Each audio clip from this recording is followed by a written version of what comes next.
കാലം തികഞ്ഞു, ദൈവരാജ്യം സമീപിച്ചിരിക്കുന്നു, മാനസാന്തരപ്പെട്ട് സുവിശേഷത്തിൽ വിശ്വസിക്കാം. ദൈവത്തിന്റെ രാജ്യത്തിന് വേണ്ടി ദൈവം ഒരു ജനത്തെ ഒരുക്കുകയാണ്. അതിന്റെ വലിയ പദ്ധതിയാണ് ദൈവം ഇപ്പം ചെയ്തുകൊണ്ടിരിക്കുന്നത്. ആ ദൈവരാജ്യത്തെ കുറിച്ച് നമ്മൾ കണ്ടു. കണ്ണ് കണ്ടിട്ടില്ല, ചെവി കേട്ടിട്ടില്ല, ഒരു മനുഷ്യന്റെ ഹൃദയത്തിൽ തോന്നിയിട്ട് പോലും ഇല്ലാത്തൊരു നിത്യരാജ്യം സ്ഥാപിക്കാൻ പോകും. ആ നിത്യരാജ്യത്തിലേക്ക് വേണ്ടിയുള്ള ഒരു കൃഷിയാണ് ഇപ്പം നടന്നുകൊണ്ടിരിക്കുന്നത്. ആ കൃഷി ചെയ്യുന്നവൻ ആരാണ്? നമ്മുടെ വാഴ്ത്തപ്പെട്ട കർത്താവ്. കൃഷിയുടെ അവസാനം ഒരു കൊയ്ത്തുണ്ട്. ലോകാവസാനത്തിൽ ഒരു കൊയ്ത്തുണ്ട്. അത് വായിച്ചിട്ടില്ലേ? നമ്മുടെ മത്തായിയുടെ സുവിശേഷം 13-ാമത്തെ അധ്യായത്തിൽ അത് വായിക്കുന്നുണ്ട്. അതിന്റെ 19-ാമത്തെ വാക്യം, അല്ലെങ്കിൽ 18 മുതൽ, നല്ല വിത്ത് രാജ്യത്തിന്റെ പുത്രന്മാർ, കള ദുഷ്ടന്റെ പുത്രന്മാർ, അത് വിതച്ചത് പിശാച്, കൊയ്ത്ത് ലോകാവസാനം, കൊയ്യുന്നവർ ദൂതന്മാർ, കളകൂട്ടി തീയിലിട്ട് ചുടും പോലെ ലോകാവസാനത്തിൽ സംഭവിക്കും. മനുഷ്യപുത്രൻ തന്റെ ദൂതന്മാരെ അയക്കും. അവർ അവന്റെ രാജ്യത്തിൽ നിന്ന് എല്ലാ ഇടർച്ചകളെയും അധർമ്മം പ്രവർത്തിക്കുന്നവരെയും കൂട്ടിച്ചേർത്ത് തീച്ചുളയിൽ ഇട്ടുകളയും. അവിടെ കരച്ചിലും പല്ലിയടിയും ഉണ്ടാകും. അന്ന് നീതിമാന്മാർ തങ്ങളുടെ പിതാവിന്റെ രാജ്യത്തിൽ സൂര്യനെ പോലെ പ്രകാശിക്കും. ചെവിയുള്ളവൻ കേൾക്കട്ടെ, കേൾപ്പാൻ ചെവിയുള്ളവൻ കേൾക്കട്ടെ. അപ്പൊ ആ നിത്യരാജ്യത്തിന് വേണ്ടി നമ്മൾ ഇന്ന് ഒരു ജനതയെ ഒരുക്കിക്കൊണ്ടിരിക്കുകയാണ്. ആരെയാണ്? ചുരുക്കി പറഞ്ഞാൽ രാജാക്കന്മാരെ ഒരുക്കിക്കൊണ്ടിരിക്കുകയാണ്. അവർ എന്നേക്ക് രാജാക്കന്മാരായി. ആ രാജ്യത്തിന് അവസാനം ഉണ്ടാകില്ല.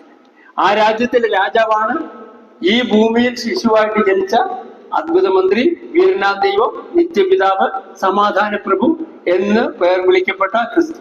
അവൻ രാജ്യത്വത്തിന്റെ വർധനവിനും സമാധാനത്തിനും അവസാനം ഉണ്ടാകുക. വായിച്ചില്ലേ നമ്മള് യെശയ്യാവിന്റെ പുസ്തകം 9-ാം അധ്യായത്തിന്റെ 6-ാമത്തെ വാക്യം?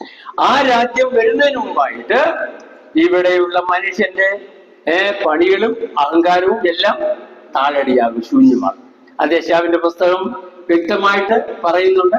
2-ാമത്തെ അധ്യായം, 13-ാമത്തെ അധ്യായം, 24-ാം അധ്യായം, 30-ാമത്തെ അധ്യായം.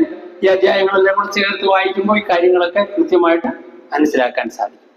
അപ്പം അതുകൊണ്ട് ആ രാജ്യത്തിന് വേണ്ടി മനുഷ്യരിൽ നിന്ന് ഒരു കൂട്ടത്തെ എടുക്കണമെങ്കിൽ ഒരു വ്യത്യാസമില്ല, എല്ലാവരും പാപം ചെയ്ത് ദൈവ തേജസ് ഇല്ലാത്തവരായി തീർന്നു.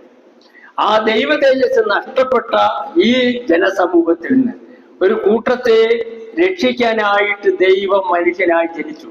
അതുകൊണ്ടാണ് അവന്റെ പേര് ഇമ്മാനുവേൽ. ആ ഇമ്മാനുവേൽ എന്ത് ചെയ്യുന്നു? നമ്മുടെ പാപങ്ങൾക്ക് പരിഹാരമായി തീർന്നു. ആ ഇമ്മാനുവേൽ എന്ന് പറയുന്ന വ്യക്തി ദൂതനല്ല, പ്രവാചകനല്ല, മോശയല്ല, യോശുവല്ല, അങ്ങനെയുള്ള ഒരു വ്യക്തികളുമല്ല. അവരൊക്കെ പഴയ കാലത്തുണ്ടായിരുന്നവരാണ്. അവരെയൊക്കെ ദൈവം ഓരോ കാര്യങ്ങൾക്ക് ഉപയോഗിച്ചു. ദൂതന്മാരെ എന്തിനു വേണ്ടി ഉപയോഗിച്ചു? സേവകാത്മാക്കൾ എന്ന് പറഞ്ഞു, അല്ലേ? മോശ എന്തിനു വേണ്ടി ഉപയോഗിച്ചു? ഒരു ജനത്തെ വാർത്തെടുക്കാനായിട്ട് ഉപയോഗിച്ചു, ഇസ്രായേൽ ജനത്തെ. യോശുവ എന്തിനായിട്ട് ഉപയോഗിച്ചു?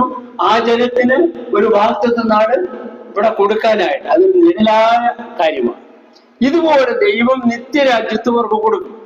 ഓടിച്ചെന്ന് പാമ്പാടി എന്ന് പറഞ്ഞ് വിളിച്ചുകൊണ്ട് ചെന്ന് 5 ഏക്കർ എഴുതി കൊടുക്കുന്ന പണിയല്ല. ഒരുക്കി 40 വർഷത്തെ ട്രെയിനിങ് കഴിഞ്ഞതിന് ശേഷമാ കനാൻ നാട് കൊടുത്തത്. ആ ട്രെയിനിങ് കഴിഞ്ഞപ്പോഴത്തേക്കും നല്ലൊരു കൂട്ടം പുറത്തു പോയി. എത്ര പേര് പോയി കാണും? വായിച്ചിട്ടുണ്ടോ? എവിടെങ്കിലും വായിച്ചിട്ടുണ്ടോ? 4-1, 5-1 എത്ര? കൊരിന്ത്യർക്ക് എഴുതിയ ലേഖനം വായിച്ചു നോക്കുക. 1 കൊരിന്ത്യർ 10-ാം അധ്യായം, അതിന്റെ 1 മുതലുള്ള വാക്യങ്ങൾ. സഹോദരന്മാരെ, നമ്മുടെ പിതാക്കന്മാർ എല്ലാവരും മേഘത്തിന് കീഴിൽ ആയിരുന്നു. എല്ലാവരും സമുദ്രത്തിലൂടെ കടന്ന് വായിച്ചു. എല്ലാവരും മേഘത്തിനും സമുദ്രത്തിൽ സ്നാനമേറ്റു മോശയോട് ചേർന്നു. എല്ലാവരും ഒരേ ആത്മീയമാണെന്ന് തിന്ന് എല്ലാവരും ഒരേ ആത്മീയമായി കുടിച്ചു. അവരെ അനുഗമിച്ച ആത്മീയ പാലിൽ നല്ലോ അവർ കുടിച്ചു. ആ പാല് ക്രിസ്തുവായി. എങ്കിലും അവരിൽ മിക്ക പേരിലും ദൈവം പ്രസാദിച്ചു. അവരിൽ ഭൂരിപക്ഷത്തിലും ദൈവം പ്രസാദിച്ചില്ല. മിക്ക പേരിലും പറഞ്ഞ ഭൂരിപക്ഷത്തിലും പ്രസാദിച്ചില്ല. അങ്ങനല്ലേ അർത്ഥം? മിക്ക പേരിലും പ്രസാദിച്ചില്ല. അവിടെ പഠിച്ച കുട്ടികൾ മിക്ക കുട്ടികളും പാസ്സായില്ലെന്ന് പറഞ്ഞാൽ ഭൂരിപക്ഷം പോയി. അതുകൊണ്ടാണ് ഈ എബ്രായ ലേഖനം പറയുന്നത് മുറുകെ പിടിക്കണം, ഭയപ്പെടണം, അവസാനത്തോളം പിടിക്കണം എന്നൊക്കെ. മനസ്സിലായി? അലസരായി തീരും. കർത്താവ് പറയുന്നുണ്ട് വെളിപ്പാട് പുസ്തകം 3-ാം അധ്യായത്തിൽ, നീ ഒന്നീ ചൂടാകും അല്ലെങ്കിൽ തണുക്കും, രണ്ടുമല്ലാതെ ഇങ്ങനെ നടക്കുന്നുണ്ട്. എന്തെങ്കിലും അർത്ഥമുണ്ടോ? ഉണ്ടോ? നീ ഉഷ്ണവാനോ ശീതവാനോ അല്ലായിരിക്കാൻ നിന്നെ ഞാൻ എന്റെ വായിൽ നിന്ന് മുൻകളയും. മത്തായിയുടെ സുവിശേഷം 25-ാം അധ്യായത്തിൽ കർത്താവ് പറയുന്നുണ്ട് കാത്തിരിപ്പുകാരെ കുറിച്ച്. എന്തിനു വേണ്ടി കാത്തിരിക്കുന്നു? കർത്താവിന്റെ വരവിന് വേണ്ടി കാത്തിരിക്കുന്നു. അവരെ കുറിച്ച് എന്താ പറയുന്നത്? മത്തായിയുടെ സുവിശേഷം 25-ാമത്തെ അധ്യായത്തിൽ 25.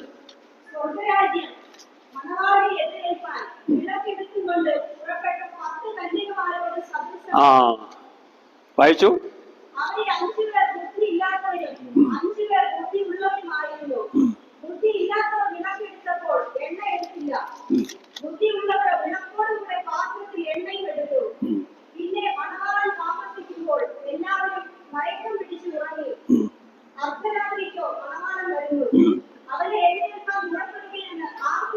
മതി.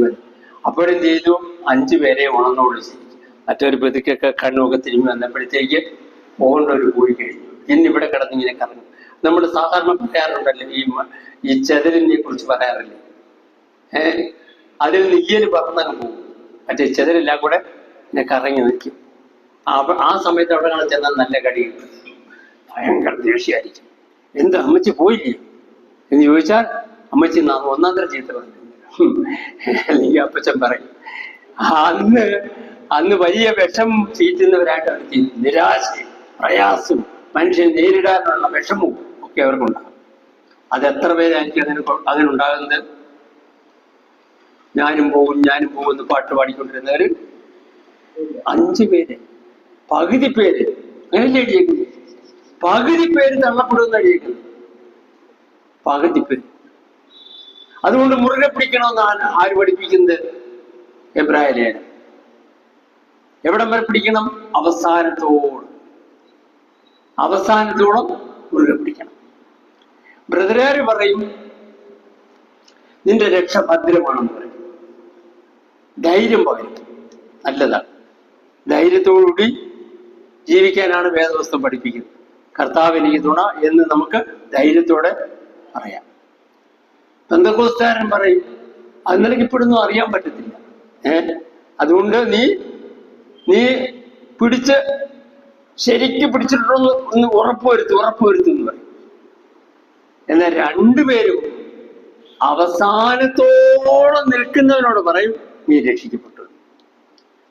2 പേരും ഇടയ്ക്ക് വെച്ച് വിട്ടേച്ചും പോകുന്നതിനെ കുറിച്ച് എന്താ പറയും? ബ്രദറുകാരൻ പറയും എന്താ പറയും? അവൻ രക്ഷിക്കപ്പെട്ടവനല്ലാരെന്ന് പറയും. പെന്തക്കോസ്തുകാരൻ പറയും അവന്റെ രക്ഷ നഷ്ടപ്പെട്ടു എന്ന് പറയും. എന്ന് പറയുമ്പോ ഒരു കൊച്ചി ചെറുക്കൻ ഇനി കയറി വരും. അവൻ തെങ്ങിൻ തോപ്പിലെ തേങ്ങാ വീണത് പറക്കാൻ പോയത്. വന്നപ്പോ അവന്റെ കൊട്ടയിലൊന്നുമില്ല, ചാക്കിലൊന്നുമില്ല. അവൻ കണ്ടിട്ട് പറയുകയാണ് അവന്റെ ചാക്കിലൊന്നുമില്ല, അവന് കിട്ടിയില്ലെന്ന് പറയും. മറ്റേ ആൾ പറയും ചാക്കിലുണ്ടായിരുന്നു, പലരും പിടിച്ചു പറിച്ച് കാണും. അതിലിപ്പോ ഇല്ല. 2 പേരും പറഞ്ഞു അവന്റെ കയ്യില് ഇല്ലെന്നാ പറയുന്നത്. അവസാനത്തോളം നിൽക്കാത്തവനെ കുറിച്ച് പെന്തക്കോസ്തുകാരനും ബ്രദറുകാരനും പറയുന്നത് അവനില്ല എന്നാ പറയുന്നത്. അവന്റെ കയ്യിൽ ഉണ്ടെന്ന് പറയൂ, പഠിപ്പിക്കൂ, ഇല്ല. മനസ്സിലായി? അതുകൊണ്ട് വെറുതെ അവന്റെ കള്ളം കൊണ്ടുപോയെന്നും അല്ല അവൻ എടുത്തതേ ഇല്ല എന്നും പറഞ്ഞ് തർക്കിച്ചുകൊണ്ടിരുന്ന അനന്തയുടെ അർത്ഥമുണ്ട്. തേങ്ങ നമുക്ക് കിട്ടും. തേങ്ങ ഇല്ലല്ലോ അവന്റെ, ഇപ്പൊ ഒന്നും ഇല്ലല്ലോ. അവന്റെ ചാക്കിലൊന്നുമില്ല, ശൂന്യമാണ്. അവൻ ഉണ്ടായിരുന്നു കുറച്ചാള്, ഇപ്പൊ പോയെന്ന് പറയുന്നതിനേക്കാൾ പറഞ്ഞാലും അവന്റെ കയ്യിൽ ഇപ്പൊ ഇല്ല എന്ന് പറയുന്നതിന് തുല്യമല്ലേ? പറയാം. ദൈവത്തെ ആർക്കും പറ്റിക്കാൻ പറ്റില്ല. ദൈവം മുന്നറിഞ്ഞവരെ വിളിച്ചവരെ നീതീകരിച്ചും നീതീകരിച്ചവരെ തിരസ്കരിച്ചിരിക്കും. ദൈവത്തെ പറ്റിച്ചു ഞാൻ കുറച്ചാണ് എന്ന് പറയാനിരിക്കട്ടെ. എന്റെ പൊന്നുമോനെ, നീ ദൈവത്തിന്റെ കാര്യത്തെ കുറിച്ച് അറിയാഞ്ഞത് കൊണ്ട് നീ നിന്നെ തന്നെ പറ്റിച്ചെന്നേ പറയാൻ പറ്റുള്ളൂ. കാരണം ലോകസ്ഥാപനത്തിന് മുമ്പേ അറിയാവുന്ന ഒരു ദൈവത്തെ നമുക്ക് പറ്റിക്കാൻ. ഞാൻ പറയാം. യൂദാസിനെ കുറിച്ച് കർത്താവ് പറഞ്ഞു, കർത്താവ് നിങ്ങളിൽ 12 പേരെ വിളിച്ചില്ലായിരുന്നു, എന്നാൽ അവരിൽ ഒരുത്തൻ കള്ളനാണെന്ന് കർത്താവ് പറഞ്ഞ കള്ളനാണെന്ന്. അവൻ സഞ്ചരിട്ടത് കൂടെ കൂടെ എടുത്തു വന്നിരുന്നു എന്ന് പറഞ്ഞു. അപ്പം അവരെ മനസ്സിലാക്കാൻ മറ്റ് ഒരു ശിഷ്യനും മനസ്സിലായി, പ്രാപ്തിയില്ലായിരുന്നു. എല്ലാവരും യുദാസ് ഇന്ന് നമ്മുടെ മീറ്റിംഗ് ഉണ്ട്, നമുക്ക് കർത്താവ് ഇന്ന് ഗലീലയ്ക്ക് പോവാണ്, നമുക്ക് എല്ലാവരും ഒരുങ്ങണം, ഈ ഇതുവരെ വേഗം കുളിയടാ എന്നൊക്കെ പറഞ്ഞു ഒരുക്കിക്കൊണ്ടൊക്കെ നടന്നു കാണും. കർത്താവ് പറഞ്ഞു ഒരുത്തൻ കള്ളനാണേ, മാത്രമേ കർത്താവ് പറഞ്ഞു പിശാചാണെന്ന് പറഞ്ഞു, ഒരുത്തൻ പിശാചാണെന്ന് പറഞ്ഞു. ആർക്കും മനസ്സിലായില്ല. അപ്പം മറ്റുള്ളവർ വിചാരിച്ചിരിക്കുന്നത് ദൈവദൂതനാണെന്ന്, പിശാചാണെന്ന് ആരും പറഞ്ഞു, ദൈവദൂതനാണെന്ന് പറഞ്ഞ് വിശ്വസിച്ച് നടക്കായിരുന്നു. എന്നാലും ഒരുത്തും പിശാചാണ്. അവസാനത്തിലാണ് പിടികിട്ടിയപ്പോഴത്തെ സമയം പോയി, കയ്യിൽ നിന്ന് പോയി, ആർക്കും ഇനി രക്ഷിക്കാനും സാധിച്ചില്ല. കർത്താവ് പറഞ്ഞ അവൻ ജനിക്കാതിരുന്നെങ്കിൽ നന്നായിരുന്നു. അങ്ങനെ കുറേ പേര് ഇന്ന് വലിയ രാവിലെ കുളിച്ചൊരുങ്ങി വലിയ ഡ്രസ്സും ഒക്കെ ചെയ്ത് കൺവെൻഷനും കൂട്ടായ്മയ്ക്കും ഒക്കെ പോയി നടക്കുന്ന ഒത്തിരി പേർക്ക് പറ്റും. അവർക്ക് സംഭവിക്കാൻ പോവാം. മിക്ക പേരിലും പഴയ നിയമത്തിന്റെ ഉദാഹരണം എടുത്ത് എഴുതിയിട്ട് പറയാൻ മിക്ക പേരിലും ദൈവം സാധിച്ചില്ല. അത് നമുക്ക് ദൃഷ്ടാന്തമായി ഭവിച്ചു, ബുദ്ധിപദേശത്തിനായി എഴുതി വെച്ചും ഇരിക്കുന്നു. അവർക്ക് സംഭവിച്ചത് നമുക്ക് സംഭവിക്കാതിരിക്കാൻ വേണ്ടിയാണ് എഴുതി വെച്ചിരിക്കുന്നത്. അതുകൊണ്ട് നമ്മൾ അധികമായി അഹങ്കരിക്കരുത്, അധികമായി ഓവർ കോൺഫിഡൻസ് കൊടുക്കരുത്. മറ്റുള്ളവരെ പുച്ഛിക്കുകയും ധിക്കരിക്കുകയും ഇടർച്ച വരുത്തുകയും അവരുടെ വഴിമുടക്കുകളായിട്ട് ജീവിക്കുകയും ചെയ്യുന്നവരൊക്കെ സഹോദരം നമ്മുടെ രക്ഷഭദ്രം കേട്ടോ, നമുക്കിങ്ങനെ പോകണം, നമുക്കെന്ത് വേണം, സഭ തല്ലിക്കുടിക്കണം, കൂട്ടങ്ങളൊക്കെ ഇല്ലാതാക്കണം, നമ്മൾ അങ്ങനെ ചെയ്യണം, ഇങ്ങനെ ചെയ്യണം, എങ്ങനെയായാലും നമുക്ക് നേതൃത്വം വരാം, നമുക്ക് സെന്ററിന്റെ പ്രധാന സെക്രട്ടറി ആകണം, മോണിറ്റർ ആകണം എന്ന് പറയത്തില്ലെങ്കിൽ ആ ഒരു ആശയത്തോടുകൂടി ജീവിക്കുന്നവര് സ്വർഗരാജ്യത്തിലെത്തൂ. ഇവിടെ മത്തായിയുടെ സുവിശേഷം അതിന്റെ 18-ാം അധ്യായം നോക്കുക. കർത്താവിന്റെ വാക്കുകളാണിത്. 3-ാമത്തെ വാക്യം അവിടെ പറയുന്നു, ആകുന്നില്ല എങ്കിൽ, ഇല്ലേ, ആയി വരുന്നില്ല, അതാണ് ആകുന്നില്ല എന്ന് പറയുന്നത്. നിങ്ങൾ ശിശുക്കളെ പോലെ ആകണം. ഞാൻ യേശുവിന്റെ കുഞ്ഞാണെന്ന് എന്നുള്ള ബോധ്യം എനിക്ക് വരണം. അല്ല ഞാൻ ഇന്നടുത്തെ ബംഗ്ലാവിലെ അച്ചാര്യാണ്, സാറാണ്, മോണിറ്ററാണ്, ഞാൻ ഇന്നതാണെന്നുള്ള ഭാവത്തിലുള്ള കുലുങ്ങിയുള്ള നടപ്പും ആ ഒരു നോട്ടവും ഈ ഭാവം കൊണ്ട് നടന്നാൽ സ്വർഗരാജ്യത്തിൽ എന്താ എഴുതിയേക്കുന്നത്? എന്താ എഴുതിയേക്കുന്നത്? കടക്കിയിരുന്ന്. അതുപോലെ തന്നെ എഴുതി വായിക്കാം. 7-ാമത്തെ വാക്യം, ഇടർച്ച ഹേതുവായ ലോകത്തിന് അയ്യോ കഷ്ടം. ഇടർച്ച വരുന്നത് ആവശ്യം തന്നെ, എങ്കിലും അയ്യോ കഷ്ടം. എന്നിട്ട് പറയാണ്, നിന്റെ കയ്യോ കാലോ നിനക്ക് ഇടർച്ചയായാൽ അതിനെ വെട്ടി എറിഞ്ഞു കളക. 2 കൈയും 2 കാലും ഉള്ളവനായി നിത്യാഗ്നിയിൽ വീഴുന്നതിനേക്കാൾ അംഗഹീനായിട്ടോ മുടന്തനായിട്ടോ ജീവനിൽ കിടക്കുന്ന നിനക്ക് നന്ന്. നിന്റെ കണ്ണ് നിനക്ക് ഇടർച്ച ആയാൽ അതിനെ ചൂന്നെടുത്ത് കളക. 2 കണ്ണുള്ളവനായി അഗ്നിനരകത്തിൽ വീഴുന്നതിനേക്കാൾ ഒറ്റക്കണ്ണനായി ജീവനിൽ കിടക്കുന്ന നിനക്ക് നന്ന്. അപ്പം ഇതെങ്ങാണ്ട് എല്ലായിടത്തും പ്രസംഗിക്കാറുണ്ടോ? എവിടെങ്കിലും കൺവെൻഷൻ കേട്ടിട്ടുണ്ടോ? എങ്ങനെയെങ്കിലും ആൾക്കാരെ അകത്താക്കാനെ നോക്കുന്നേ. കർത്താവ് അകത്തുള്ളവരോട് പറയുകയാണ്, ശിഷ്യന്മാരോട് പ്രത്യേകിച്ച് പറയുകയാണ്, നിന്റെ കണ്ണ് ഇടർച്ചയാണെങ്കിൽ നീ ദൈവരാജ്യത്തിൽ കടക്കില്ല, നിന്റെ കാൽ ഇടർച്ചയാണെങ്കിൽ ദൈവരാജ്യത്തിൽ കടക്കത്തില്ല, നിന്റെ കൈ ഇടർച്ചയാണെങ്കിൽ ദൈവരാജ്യത്തിൽ കടക്കില്ല. അത് വെട്ടിക്കളക, അല്ലെങ്കിൽ ചൂന്നെടുത്ത് കളക. ദൈവത്തിന്റെ നിലവാര സ്റ്റാൻഡേർഡ് ഓഫ് സെലക്ഷൻ, കർത്താവ് ആൾക്കാരെ തിരഞ്ഞെടുക്കുന്നതിന്റെ മാനദണ്ഡം വ്യത്യസ്തമാണ്, നമ്മൾ എടുക്കുന്ന മാനദണ്ഡമല്ല. ഇതൊക്കെ ഒന്ന് വായിച്ചു കഴിഞ്ഞാൽ നമ്മൾ ഇന്നലെ മുണ്ടായി, എന്റെ വചനത്തേക്ക് വിറയ്ക്കുന്ന വ്യക്തിയെ ഞാൻ പ്രസാദിക്കുന്നു. ഒരു വിറയൽ നമുക്കുണ്ടാകും, ഒരു പേടി നമുക്കുണ്ടാകും, ഒരു പരിഭ്രമം ഉണ്ടാകും. ഞാൻ എൻ്റെ ജീവിതം കൊണ്ട് ഏതെങ്കിലും സഹോദരനോ സഹോദരിക്കോ ഇടർച്ച വരുത്തിയിട്ടുണ്ടോ? അവരുടെ മുമ്പോട്ടുള്ള യാത്രയ്ക്ക് ഞാൻ ഒരു സഹായമായി തീർന്നിട്ടുണ്ടോ? അതോ ഞാൻ അവരുടെ മുൻപോട്ടുള്ള യാത്രയ്ക്ക് തടസ്സമായി മാറിയിട്ടുണ്ടോ?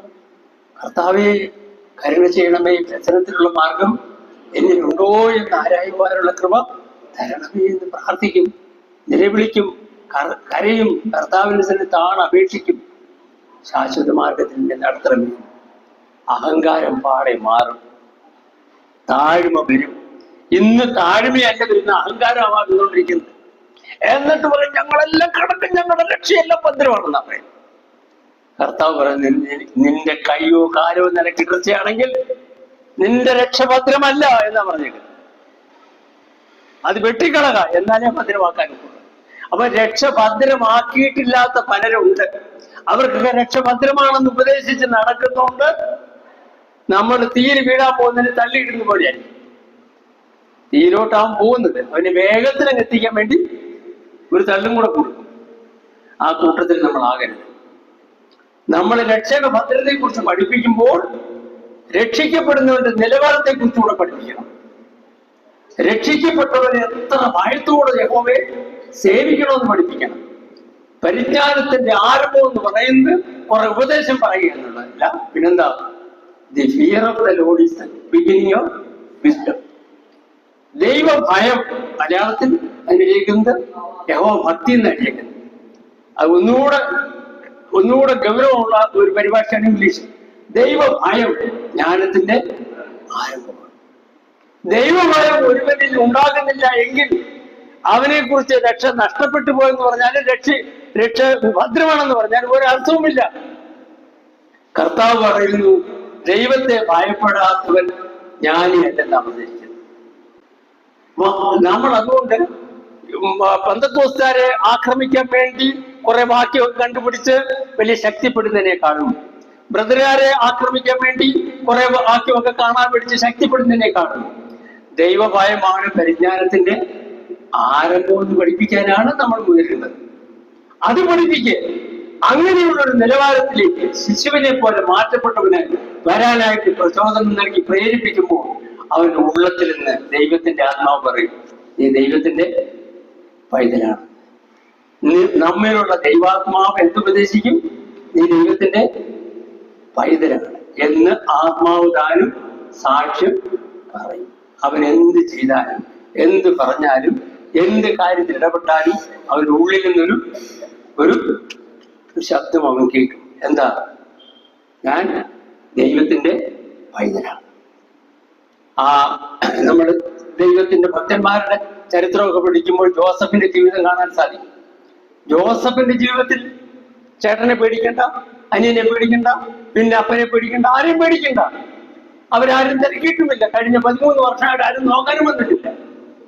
അല്ലെങ്കിൽ 12 വർഷമായിട്ട് നോക്കാനും വന്നിട്ട് ഇനി ആരെയും പഠിക്കാൻ, ഇനി എങ്ങനെയെങ്കിലും ജീവിക്കാവുന്നേ തീരുമാനത്തോടെ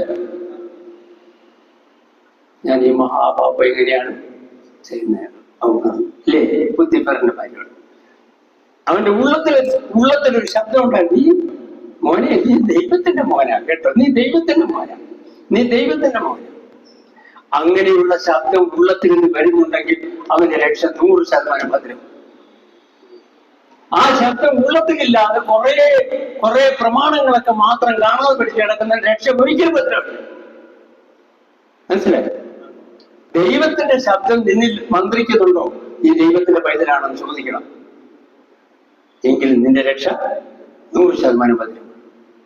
അല്ലാതെ കുറെ പ്രമാണം പഠിച്ച് ഞങ്ങളുടെ അപ്പൂപ്പന്മാരുണ്ടാക്കിയ സഭാവല്ല ഞങ്ങൾ കൂടുന്നത്, ഞങ്ങളുടെ വല്യപ്പച്ചന്മാരെല്ലാം പാസ്റ്റർമാരായിരുന്നു പറഞ്ഞു നടന്നിട്ട് യാതൊരു അർത്ഥമില്ല. അബ്രഹാമിന്റെ കൊച്ചുമോനാണ് യേശാവെന്ന് പറഞ്ഞു നടന്നാൽ വല്ല പ്രയോജനമുണ്ടോ? ഉണ്ടോ? യേശാവിന് വല്ലതും കിട്ടുമോ? ഒന്നും കിട്ടിയ. അതുകൊണ്ട് ഈ പാരമ്പര്യത്തിലുള്ള പിടുത്തം കഴിഞ്ഞിട്ട് ദൈവഭയത്തിലേക്ക് മനുഷ്യർ വരണം.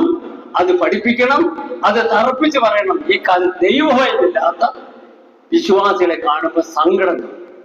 ഈ 18-ാമത്തെ അധ്യായം വായിക്കുമ്പോൾ അവിടെ എഴുതിയിരിക്കുന്നു, ഇടർച്ച വരുത്തുന്നവൻ ആ പണി ചെയ്യുകയാണെങ്കിൽ അവൻ തീ നരകത്തിൽ വീഴും, അഗ്നി നരകത്തിൽ വീഴും എന്നാ എഴുതിയിരിക്കുന്നത്.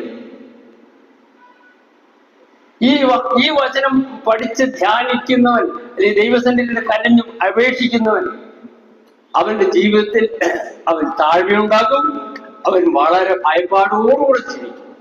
അതാണ് ഇന്ന് നമ്മൾ ഉപദേശിക്കേണ്ട ഉപദേശം. അകത്തു നിന്നൊരു മന്ത്രണം ഉണ്ടാകണം, നീ ദൈവത്തിന്റെ പൈതലാണെന്ന്. നമ്മളത് വായിക്കുന്നത് റോമർക്കെഴുതിയ ലേഖനം 8-ാം അധ്യായത്തിൽ വായിക്കുന്നുണ്ട്, ഇല്ലേ? 13-ാമത്തെ വാക്യം, നിങ്ങൾ ജഡത്തെ അനുസരിച്ച് നടക്കുന്നു എങ്കിൽ മരിക്കും നിശ്ചയം. ആർക്കെഴുതുന്നത്? റോമിലെ വിശ്വാസികൾക്ക് എഴുതുന്ന ഒരു ലേഖനമായി. ആ, അപ്പൊ നമ്മൾ ഒരു സഭയിൽ ചെന്ന് പറയാണ്, ജഡത്തെ അനുസരിച്ച് നടക്കുന്ന വിശ്വാസികളെ നിങ്ങൾ മരിക്കും നിശ്ചയം. അടുത്ത ആഴ്ചയിൽ അവിടെ കയറാൻ സമ്മതിക്കൂ? അങ്ങനെ അല്ലെങ്കിലും അങ്ങനെ ജോൺ പണിക്കർ എന്ന് പറയുന്ന ആളുണ്ടല്ലോ, അങ്ങനെ ഈ പരിസരത്ത് കഴിച്ചിരുന്നു പറയത്തില്ലേ? നിങ്ങൾ ജഡത്തെ അനുസരിച്ച് ജീവിക്കുന്നവർ എങ്കിലോ മരിക്കും നിശ്ചയം, ഉറപ്പെന്നാ പറഞ്ഞിരിക്കുന്നു. ആത്മാവിനാൽ ശരീരത്തിന്റെ പ്രവൃത്തികളെ മരിപ്പിക്കുന്നുവെങ്കിലോ നിങ്ങൾ ജീവിക്കും. ദൈവാത്മാവ് നടത്തുന്നവർ ഏവരും ദൈവത്തിന്റെ മക്കളാകുന്നു. ഈ അധ്യായത്തിൽ തന്നെയാണ് നമ്മൾ വായിക്കുന്നത്, നമ്മിൽ ഉള്ള ദൈവത്തിന്റെ ആത്മാവ് എന്ത് മന്ത്രിക്കുന്നു? 16-ാമത്തെ വാക്യം, നാം ദൈവത്തിന്റെ മക്കളെന്ന് ആത്മാവ് താനും നമ്മുടെ ആത്മാവോടുകൂടെ സാക്ഷ്യം പറയുന്നു, മക്കളെങ്കിലോ അവകാശികളും ആകുന്നു. അപ്പം എന്നിട്ട് പറയാണ്, ക്രിസ്തുവിന് കൂട്ടവകാശികളും തന്നെ. നാം അവനോടുകൂടെ തേജസ്കരിക്കപ്പെടേണ്ടതിന് അവനോടുകൂടെ കഷ്ടം അനുഭവിച്ചാൽ അത്രേ. അവനോട് കൂടെ ജീവിക്കാൻ ആഗ്രഹിക്കുന്നവർ ആദ്യമേ ജഡത്തെ മരിപ്പിക്കണം. ജഡത്തെ അതിന്റെ രാഗമോഹങ്ങളോടുകൂടെ മരിപ്പിക്കണം. എന്നിട്ട് അവനോടുകൂടെ കഷ്ടം അനുഭവിക്കണം. എന്നാൽ അവനോടുകൂടെ ജീവിക്കും. നമ്മൾ തീമോഥെയോസ് ലേഖനത്തിൽ വായിക്കുന്നുണ്ട്, അവനോട് മരിച്ചുവെങ്കിൽ ജീവിക്കും, അവനോട് സഹിക്കുന്നെങ്കിൽ കൂടെ വാഴും, അവരെ തള്ളിപ്പറയുമെങ്കിൽ ഞാനും തള്ളിപ്പറയും. ചിലരൊക്കെ പറയുന്നത് എന്ത് പാപം ചെയ്താലും വേണ്ടിയാൽ പിന്നെ എവിടെ പോയി കരയണം? കർത്താവിന് സന്നിധിച്ച് ഏറ്റു പറയണം, മക്കളെ നിങ്ങൾ അങ്ങേറ്റു പറഞ്ഞാൽ മതി. അപ്പം നമ്മുടെ ആദ്യത്തെ കാര്യം സാധിച്ചു. വീണ്ടും പെണ്ണെ കെട്ടണമെന്നായിരുന്നു ആഗ്രഹം, അതങ്ങ് സാധിച്ചു. അതുകൊണ്ട് ഏറ്റു പറയുമോ, ശരിക്കും അങ്ങ് ഏറ്റു പറയും. അപ്പം കർത്താവ് എന്ന് പറയും, പോട്ട് മോനെ ഇനി കെട്ടണ്ട എന്ന് പറയും, കെട്ടിയ നീ കെട്ടെന്ന് പറയും. ഇല്ലേ? അങ്ങനെയാണോ? എന്ത് ചെയ്താലും ഒന്ന് ഏറ്റു പറഞ്ഞു വെച്ചാൽ മതി. ഇവിടെ എബ്രായ ലേഖനത്തിൽ എന്താ പറയുന്നത്? 12-ാമത്തെ അധ്യായത്തിന്റെ 14 മുതലുള്ള വാക്യം,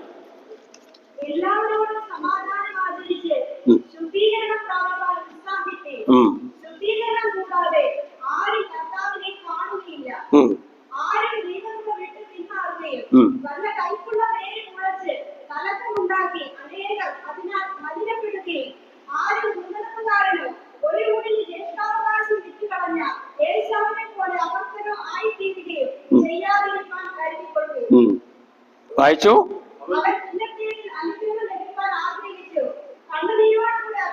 ഏറ്റുപറയുക മാത്രമല്ല, അതിന്റെ സൂപ്പർലിറ്റി ഡിഗ്രിയിലാണ് പറഞ്ഞിരിക്കുന്നത്. കണ്ണുനീരോടുകൂടെ ഉപേക്ഷിച്ച അപ്പാ എന്നെ കൂടെ എന്നും പറഞ്ഞ് കാല് പിടിച്ച് കരഞ്ഞു. എന്നിട്ട് എന്ത് ചെയ്തു?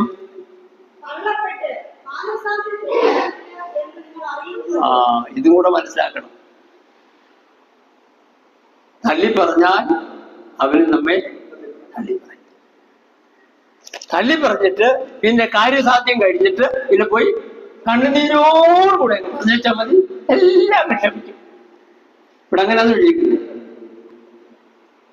കണ്ണുനീരോടുകൂടെ അപേക്ഷിച്ചിട്ടും തള്ളപ്പെട്ടു, മാനസാന്തരത്തിന് ഇട കണ്ടില്ല. എന്നിട്ട് പറയാ, എന്ന് നിങ്ങൾ അറിയുന്നുവല്ലോ.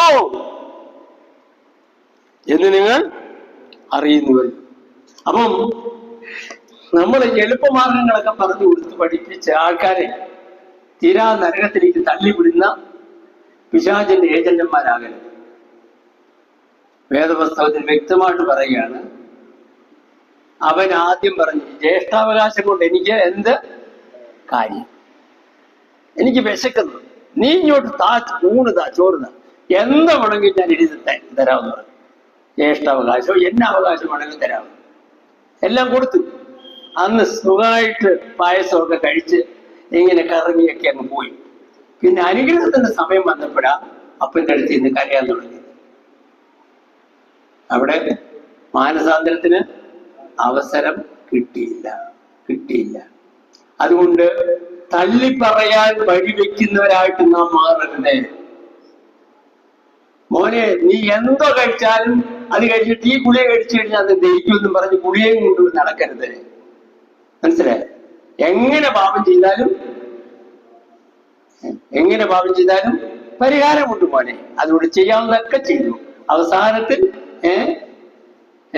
അവസാനത്തിൽ നടക്കാനുള്ള ബലവും കാര്യവും ഒന്നും ഇല്ലാതെ വെപ്പും കടയില്ലാത്ത സമയത്ത് വന്ന് അപ്പച്ചനങ്ങ് കരഞ്ഞ് പ്രാർത്ഥിച്ചാൽ മതി. അപ്പച്ചന്റെ പാപങ്ങളെല്ലാം ക്ഷമിക്കപ്പെടും. എന്നിട്ട് ഞങ്ങള് പ്രത്യാശയോടുകൂടെ അപ്പച്ചനെ എന്ത് ചെയ്യും? സംസ്കരിക്കും. കർത്താവ് സ്വർഗത്തിൽ 2 കൈ നീട്ടി അപ്പച്ചനെ അങ്ങോട്ടങ്ങ് എടുക്കും. ഞങ്ങൾ പാട്ടുപാടും, ഓ ഞങ്ങൾ കാണും പ്രിയനെ. ഇങ്ങനെയുള്ള ഈ സൂത്രപ്പണിക്കൊക്കെ വഴികാട്ടികളായിട്ടും ഏജന്റന്മാരായിട്ടും തീരരുത്. ദൈവത്തെ ഭയപ്പെട്ടവന്റെ വഴികളിൽ നടക്കണം. ഭയപ്പാടുണ്ടാവണം. ദൈവഭയമില്ലാത്ത ഒരു പഠിപ്പിക്കലും രീതിയും കൂട്ടായ്മയും വ്യർത്ഥമാണ്. വെറും മതമാണത്. ആ മതത്തിന്റെ പേര് പെന്തക്കോസെന്നോ ബ്രദറെന്നോ മാർത്തോമായ ആയിട്ട് ഒരു വ്യത്യാസവും ഇല്ല. എല്ലാം ഒരേ ഒഴുക്കിലേക്കാണ് ഒഴുകുന്നത്, ഒരേ നാശത്തിലേക്കാണ് എത്തുന്നത്. അത് മനസ്സിലാക്കണം. അതുകൊണ്ട് എബ്രായർക്കെഴുതിയ ലേഖനം പഠിക്കേണ്ടത് ഏറ്റവും അത്യന്താപേക്ഷിതമാണ്. നമ്മുടെ സമയം ഇങ്ങനെ പറഞ്ഞുകൊണ്ടിരുന്നു കഴിഞ്ഞാൽ ഈ കോഴ്സ് ഒരിക്കലും തീരത്തില്ല, ഈ പഠനം ഒരിക്കലും അവസാനിക്കത്തില്ല. അതുകൊണ്ട് നമ്മൾ കഴിഞ്ഞ ദിവസം പഠിച്ചതെന്താണെന്ന് ചോദിച്ചാൽ, നമുക്ക് ഒരുക്കി നൽകിയിരിക്കുന്ന രക്ഷാനായകനും പൂർത്തി വരുത്തുന്നതിനുമായ വ്യക്തി ദൈവത്തിന്റെ പുത്രനാണ്. അവൻ മൂല സകലവും ഉളവായതൊന്നും അവനെ കൂടാതെ ഉളവായതല്ല. അതാണ് 1-ാമത്തെ അധ്യായം പഠിപ്പിക്കുന്നത്. 2-ാമത്തെ അധ്യായം നമ്മളെ രക്ഷിക്കാനായിട്ട് ഇങ്ങനെ രക്ഷ ഒരുക്കിയവനായ ക്രിസ്തു പകുതി വഴിക്ക് വിട്ടേച്ച് പോകുന്നവനാണ്. അവന്റെ പദ്ധതിയും അവന്റെ പണിയും ഇവിടെ തിരുവനന്തപുരത്ത് ശ്രീകാര്യത്ത് ഒരു വലിയ ഫ്ലാറ്റ് ഉണ്ടാക്കിയിട്ടുണ്ട്. അത് എനിക്ക് തോന്നുന്നൊരു 3-4 വർഷമെങ്കിലും കുറഞ്ഞായി കാണാം, അതിൽ കൂടുതലായി കാണുമായിരിക്കാം ചിലപ്പോൾ. എത്ര വർഷമാണെന്ന് എനിക്കറിയില്ല. അവിടെ കിടന്ന് ഇങ്ങനെ വെയിലും മഴയും ഒക്കെ കൊണ്ട് ഇങ്ങനെ ചുമ്മാതെ കിടക്കുകയാണ്. ഇതുപോലുള്ള ഫ്ലാറ്റ് പണിക്കാരനല്ല ആര്? കർത്താവായ യേശു ക്രിസ്തു. കുറച്ച് ചെയ്തു, പെയിന്റ് അടിക്കുന്നില്ല, കാശില്ല. പിന്നെ വയറിങ് നടത്തുന്നില്ല, കാശില്ല. ഒന്നും ചെയ്യുന്നില്ല, നിശ്ചലമായിട്ട് ഇട്ടിരിക്കുക, പകുതി പണി ചെയ്തിട്ട്. അങ്ങനെ പകുതി പണി ചെയ്യുന്ന ആളല്ല കർത്താവായ യേശു ക്രിസ്തു. അവന്റെ രാജ്യം നിത്യരാജ്യമാണ്. അവന്റെ ഭരണം അവസാനിക്കുന്നില്ല. അവൻ എന്നേക്കും രാജാവായി. അവനോട് കൂടെ രാജാക്കന്മാരായിരിക്കാനായിട്ട് തിരഞ്ഞെടുക്കപ്പെടുന്നവർ അവർ എന്നേക്കും രാജാക്കന്മാരായിരിക്കും. അങ്ങനെയുള്ള ഒരു പദ്ധതി മുന്നിൽ കണ്ടുകൊണ്ട് പ്രവർത്തിക്കുന്നവനായ ക്രിസ്തു ഇന്ന് നിങ്ങളെ സഹായിക്കാൻ പ്രാപ്തനാണ്. എങ്ങനെ? അവൻ നിങ്ങളെ പോലൊരു മനുഷ്യനായി, പരീക്ഷിതനായി, ഈ ലോകത്തിലെ എല്ലാ പ്രയാസവും വിയർപ്പും ഒക്കെ സഹിച്ചവനായി തീർന്നു. ആ ക്രിസ്തു നിങ്ങളെ സഹായിപ്പാൻ മതിയായതാണ്. അവരെ മുറുക്കെ പിടിക്കുക. ഈ ആട്ടക്കഥയൊക്കെ നിർത്തണം, അല്ലെങ്കിൽ ഈ ആട്ടത്തിന്റെ പരിപാടിയൊക്കെ അവസാനിപ്പിക്കണം. പിടിക്കുന്നെങ്കിൽ മുറുക്കെ പിടിക്കുക, ഇല്ലെങ്കിൽ പിടിക്കേ എന്നാ പറഞ്ഞു. 2-ാമത്തെ അധ്യായത്തിൽ നമ്മൾ വായിക്കുന്ന എന്താണ്? 15-ാം എബ്രായർക്കെഴുതിയ 2:15.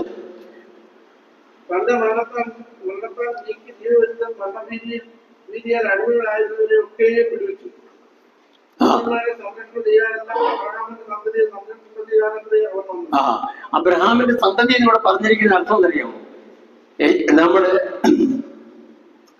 നമ്മളിവിടെ ഗലാത്യർക്ക് എഴുതിയ ലേഖനത്തിൽ 3-ാം അധ്യായത്തിൽ വായിക്കുന്നു, അബ്രഹാമിന്റെ വിശ്വാസമുള്ളവർ എത്രേ?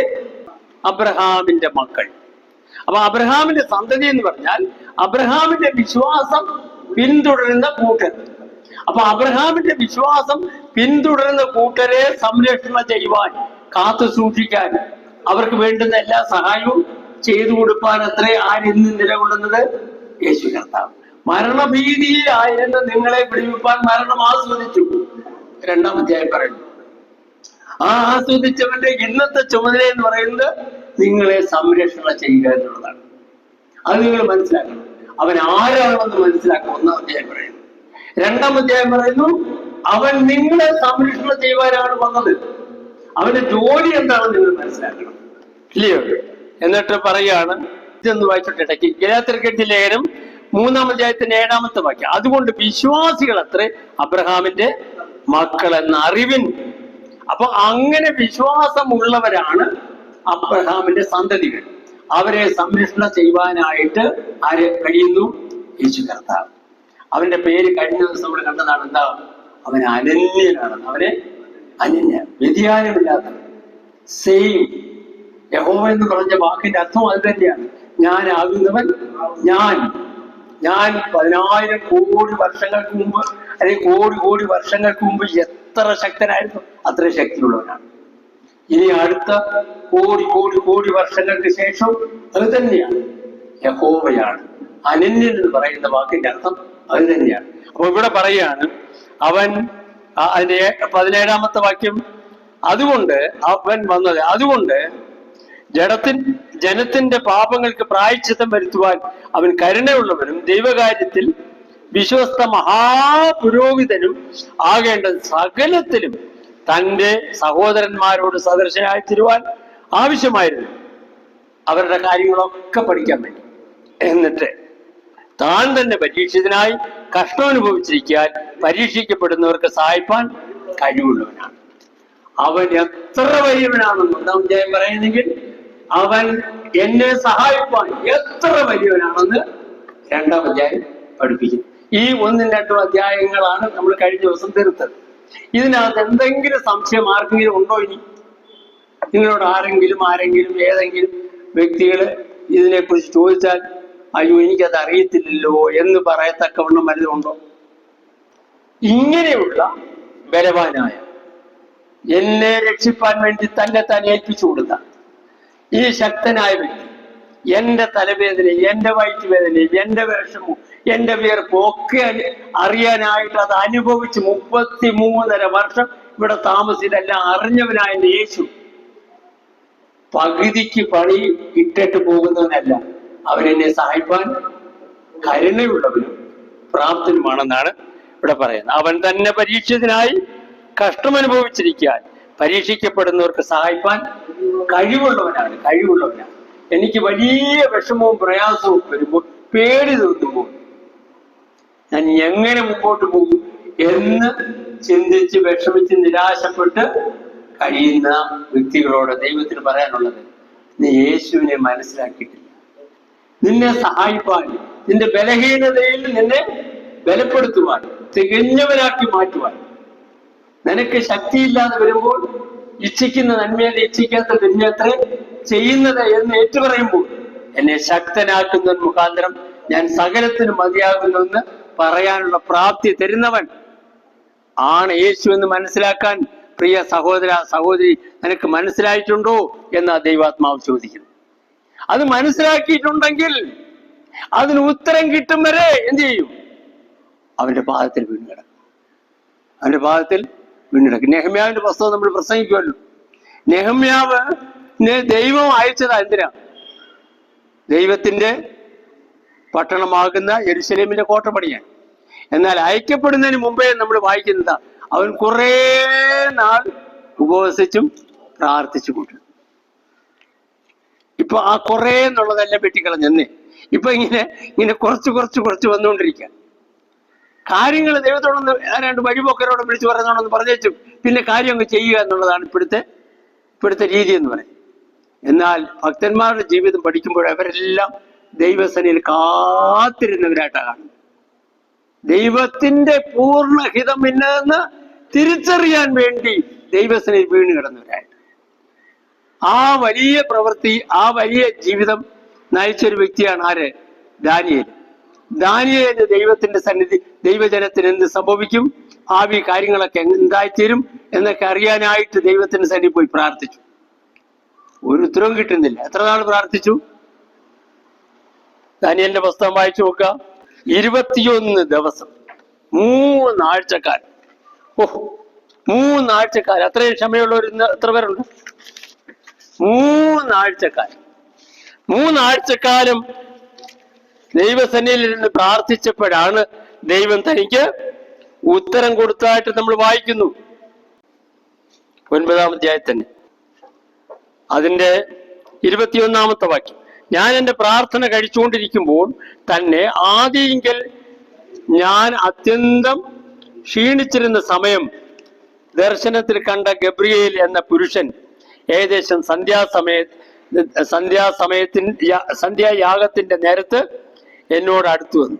എന്നിട്ട് പറയുകയാണ് 23-ാം വാക്യം, ഞാനിപ്പോൾ വന്നിരിക്കുന്നു, നീ ഏറ്റവും പ്രിയനാകയാൽ നിന്റെ യാചനകളുടെ ആരംഭത്തെങ്കിൽ തന്നെ കൽപ്പന പുറപ്പെട്ടു, നിന്നോട് അറിയിപ്പാൻ ഞാൻ വന്നുമിരിക്കുന്നു. അതുകൊണ്ട് നീ കാര്യം ചിന്തിച്ച് ദർശനം ഗ്രഹിച്ചു കൊള്ളുക. എന്നിട്ട് ഇവിടെ അവിടെ 21 ദിവസം എന്നുള്ളത് പറഞ്ഞിരിക്കുന്നത് അതിന്റെ 3-ാമത്തെ വാക്യം, അപ്പോൾ ഞാൻ ഉപവസിച്ചും രട്ടെടുത്തും വെണ്ണീറിൽ ഇരുന്നും കൊണ്ട് പ്രാർത്ഥനയോടും യാചനകളോടും കൂടെ അപേക്ഷിക്കേണ്ടതിന് ദൈവമായ കർത്താവിങ്കിലേക്ക് മുഖം തിരിച്ചു. 10-ന്റെ 3-ാമത്തെ വാക്യം, 3 ആഴ്ചപ്പെട്ട മുഴുവനും കഴിയോളം ഞാൻ സാധുഭോജനം ഭക്ഷിക്കുകയോ മാംസവും വീഞ്ഞും ആസ്വദിക്കുകയോ ചെയ്തിട്ടില്ല. എന്നിട്ട് ഇങ്ങനെ പ്രാർത്ഥിച്ചു കൊണ്ടിരുന്നിട്ട് അവസാനത്തിൽ ദൈവത്തിന്റെ ദൂതൻ അവന്റെ അടുക്കിലേക്ക് വരുന്നു ഇല്ലേ. എന്നിട്ട് 10-ാമത്തെ വാക്യം, എന്നാറെ ഒരു കൈ എന്നെ തൊട്ടു, എന്നെ മുഴങ്കാലും ഉള്ളം കൈയും ഊന്നി വിറയലോടെ നിൽക്കുമാറാക്കി. അവൻ എന്നോട് ഏറ്റവും പ്രിയ പുരുഷനായ ദാനിയേലേ എന്ന് വിളിച്ചു. അപ്പൊ ദൈവത്തിന് ഏറ്റവും പ്രിയ പുരുഷനായിരുന്ന ഈ വ്യക്തി ദൈവത്തിന്റെ കൽപ്പനയും ദൈവത്തിന്റെ ഹിതവും അറിയേണ്ടതിന് വേണ്ടി എത്ര നാളെടുത്തു? 3 ആഴ്ചവട്ടം പ്രാർത്ഥിച്ചു. പാർസി രാജ്യത്തിന്റെ പ്രഭു 21 ദിവസം എന്നോട് എതിർത്ത് നിന്നു. ആരോടെ എതിർത്ത് നിന്നത്? ഗബ്രിയേൽ ദൂതനോട്. അവിടുന്ന് പ്രാർത്ഥനയ്ക്ക് ഉത്തരമായിട്ട് വന്ന ദൂതനോട് എതിർത്ത് നിന്നു. അതുകൊണ്ട് ഇവിടെ ഉത്തരം കിട്ടുന്നില്ല. ഉത്തരം കിട്ടാത്തത് കൊണ്ട് ഏറ്റവും പ്രിയ പുരുഷനായ, സൂപ്പർലേറ്റീവ് ഡിഗ്രിയിൽ എഴുതിയിരിക്കുന്നു, ഏറ്റവും പ്രിയ പുരുഷനായ ദാനിയേല് പ്രാർത്ഥന നിർത്തിപ്പോയോ? ഉത്തരം കിട്ടുന്നവരെ പ്രാർത്ഥിച്ചു. അപ്പം പ്രിയപ്പെട്ടവരെ, നാം ദൈവസന്നിധിയിൽ എത്രമാത്രം നിലവിളിക്കുമോ അതനുസരിച്ചായിരിക്കും ദൈവത്തിന് നടത്തിപ്പ് നമുക്ക് കിട്ടും. ദൈവമക്കളൊക്കെയും ആത്മാവിനാൽ നടത്തപ്പെടും. അങ്ങനെയല്ലേ നമ്മൾ റോമാലേഖനം 8-ാം അധ്യായത്തിൽ വായിച്ചത്? അവൻ നമ്മുടെ ഹൃദയങ്ങളിൽ നിന്ന് മന്ത്രിക്കുന്നു. ദൈവത്തിന്റെ പൈതലാണ്. അവൻ നമ്മെ നടത്തും. ആ ഒരു അനുഭവം ഓരോ ദൈവ വൈദ്യനും ഉണ്ടാകണം. അത് വരുമ്പോൾ ഒരുവൻ ക്രിസ്തുവിലായാൽ അവൻ പുതിയ സൃഷ്ടിയാണ്. എൻ്റെ കർത്താവ് എന്നെ നടത്തും എന്നുള്ള ബോധ്യം നമുക്ക് വരണം. അതാണ് 2-ാം അധ്യായം പഠിപ്പിക്കുന്നത്. 3-ാം അധ്യായം പഠിപ്പിക്കുന്നത് എന്താണ്? എത്ര പ്രാപ്തനായ ഏറ്റവും വലിയവൻ സൃഷ്ടാവാണ്. എനിക്ക് വേണ്ടി കഷ്ടമനുഭവിച്ച ഏകൻ അവൻ തന്നെയാണ്. എന്റെ വേർപ്പും എന്റെ കഷ്ടതയും എന്റെ വിശപ്പും എന്റെ തളർച്ച എല്ലാം നേരിട്ട് മനസ്സിലാക്കിയ ഏകരക്ഷകൻ എന്റെ യേശു മാത്രമാണ്. അവൻ ഇന്ന് എന്നെ സഹായിക്കാൻ പ്രാപ്തനാണെന്ന് ഞാൻ വിശ്വസിക്കണം. അതാണ് 2-ാം അധ്യായം പഠിക്കുന്നത്. 3-ാം അധ്യായം പഠിപ്പിക്കുമ്പോൾ എന്താ പറയുന്നത്? 3-ാം അധ്യായത്തിലേക്ക് നോക്കാം. എന്താ പറയുന്നത്? അവരെ നാം ശ്രദ്ധിച്ച് നോക്കണം. ഞാൻ 3-ാം അധ്യായത്തിന്റെ നോട്ടൊന്ന് വായിച്ചു കേൾപ്പിക്കാം. ഇവിടെ പറഞ്ഞിരിക്കുന്നത്, അതുകൊണ്ട് വിശുദ്ധ സഹോദരന്മാരായ നാം അവന്റെ സ്നേഹത്തിന്റെ നിസ്തുല്യതയും, അതാണ് കഷ്ടം അനുഭവിച്ചത്, നിസ്തുല്യതയും രക്ഷയുടെ മഹാത്മ്യതയും ശ്രദ്ധിച്ചു കാണണം. മോശ ഇസ്രായേൽ ജനത്തിനും ദൈവത്തിനും മധ്യേ വിശ്വസ്ത ശുശ്രൂഷ ചെയ്തതുപോലെ ദൈവത്തിൽ നിന്നുള്ള അരുളപ്പാടുകൾ നൽകുന്ന അപ്പോസ്തലനായും. അപ്പോസ്തലൻ എന്ന് പറഞ്ഞ വാക്കിന്റെ അർത്ഥം എന്താണ്? ഐക്യപ്പെട്ടത്. എന്നാൽ അതുകൊണ്ട് ഉദ്ദേശിക്കുന്ന അർത്ഥം എന്താണ്? ദൂതുമായിട്ട് ഐക്യപ്പെട്ടത്, ഒരാളിന്റെ പ്രതിനിധി എന്നുള്ളതാണ്. അപ്പൊ ദൈവത്തിന്റെ ദൂതുമായിട്ട് നമ്മളിലേക്ക് വന്നവൻ ആരാണ്? യേശു കർത്താവ്. ഇന്നും നമുക്ക് ദൂത് നൽകിക്കൊണ്ടിരിക്കുന്നത് യേശു കർത്താവാണ്. അങ്ങനെ അപ്പോസ്തലനായും ദൈവത്തോട് നമ്മെ നിരപ്പിക്കുന്ന ശുശ്രൂഷ ചെയ്യുന്ന ആളാരാണ്? പുരോഹിതൻ. പുരോഹിതനാണ് ജനങ്ങളുടെ പാപങ്ങൾക്ക് വേണ്ടി പ്രായശ്ചിത്തം നടത്തി ദൈവത്തോട് അവർക്ക് വേണ്ടി അപേക്ഷിക്കുന്ന ഇടനിലക്കാരൻ. അതാണ് ഒരു പുരോഹിതൻ എന്ന് പറഞ്ഞാൽ. മഹാപുരോഹിതൻ എന്ന് പറയുമ്പോൾ ഏറ്റവും കൂടുതലായിട്ട് അർത്ഥമാക്കുക. അപ്പൊ ദൈവത്തിന്റെ അപ്പോസ്തലനായി, ദൂത് തരുന്നവനായും ദൈവത്തോട് നമ്മെ നിരപ്പിക്കുന്ന പുരോഹിതനായിട്ടും പ്രവർത്തിക്കുന്നവനാണ് ആര്? യേശുക്രിസ്തു. അവരിൽ ഏറ്റവും ശ്രേഷ്ഠൻ യേശുവാണ്. ദൈവത്തിന്റെ നിന്നുള്ള അരുളപ്പാടുകൾ നൽകുന്ന അപ്പോസ്തലനായും ദൈവത്തോട് നമ്മെ നിരപ്പിക്കുന്ന മഹാപുരോഹിതനായും ക്രിസ്തു തന്റെ ശുശ്രൂഷ നിറവേറ്റുന്നു. ആരെ പോലെ? മോശയെ പോലെ. മോശയെ പോലെ. മോശ ജനത്തിന് വേണ്ടി ഇടന്നു. ഇവരെ ഞാൻ കൊന്നുകളയുമെന്ന് പറഞ്ഞപ്പോൾ ദൈവത്തോട് മോശ പറഞ്ഞു, ഒരിക്കലും അത് ചെയ്യരുത്, ഒരിക്കലും അത് ചെയ്യരുത്. അതുകൊണ്ട് ആ സങ്കീർത്തന പുസ്തകത്തിൽ നമ്മൾ വായിക്കുന്നത് എന്താ? മോശ നിന്നില്ലായിരുന്നെങ്കിൽ നശിച്ചു പോകുമായിരുന്നു. അങ്ങനെ വാക്യമില്ലേ? സങ്കീർത്തന പുസ്തകം 105 106-23. ആകയാൽ അവരെ നശിപ്പിക്കുമെന്ന് അവൻ അരുളി ചെയ്തു. അവന്റെ വൃദ്ധനായ മോശ കോപത്തെ ശമിപ്പിപ്പാൻ അവന്റെ സന്നിധിയിൽ പിളർപ്പിൽ നിന്നില്ലെങ്കിൽ അവൻ അവരെ നശിപ്പിച്ചു കളയുമായിരുന്നു. അതാണ് വിശ്വസ്ത ശുശ്രൂഷകൻ ചെയ്തത്. ആരാ? മോശ. ആ മോശയെക്കാളും അല്ലെങ്കിൽ മോശ ചെയ്തതുപോലെയുള്ള പ്രവൃത്തി ചെയ്യുന്നവനായിട്ടാണ് ഇന്ന് യേശു കർത്താവ് ആയിരിക്കുന്നത്. മോശ ആരായിരുന്നു? ഒരു സെർവന്റ് ആയിരുന്നു, ഒരു ഉദ്യോഗസ്ഥനായിരുന്നു, ഒരു ജോലിക്കാരനായിരുന്നു. എന്നാൽ യേശു ക്രിസ്തു ഈ ശുശ്രൂഷ ഇന്ന് നിർവഹിക്കുന്ന ആരായിട്ടാണ്? ദൈവത്തിന്റെ പുത്രനായിട്ട്.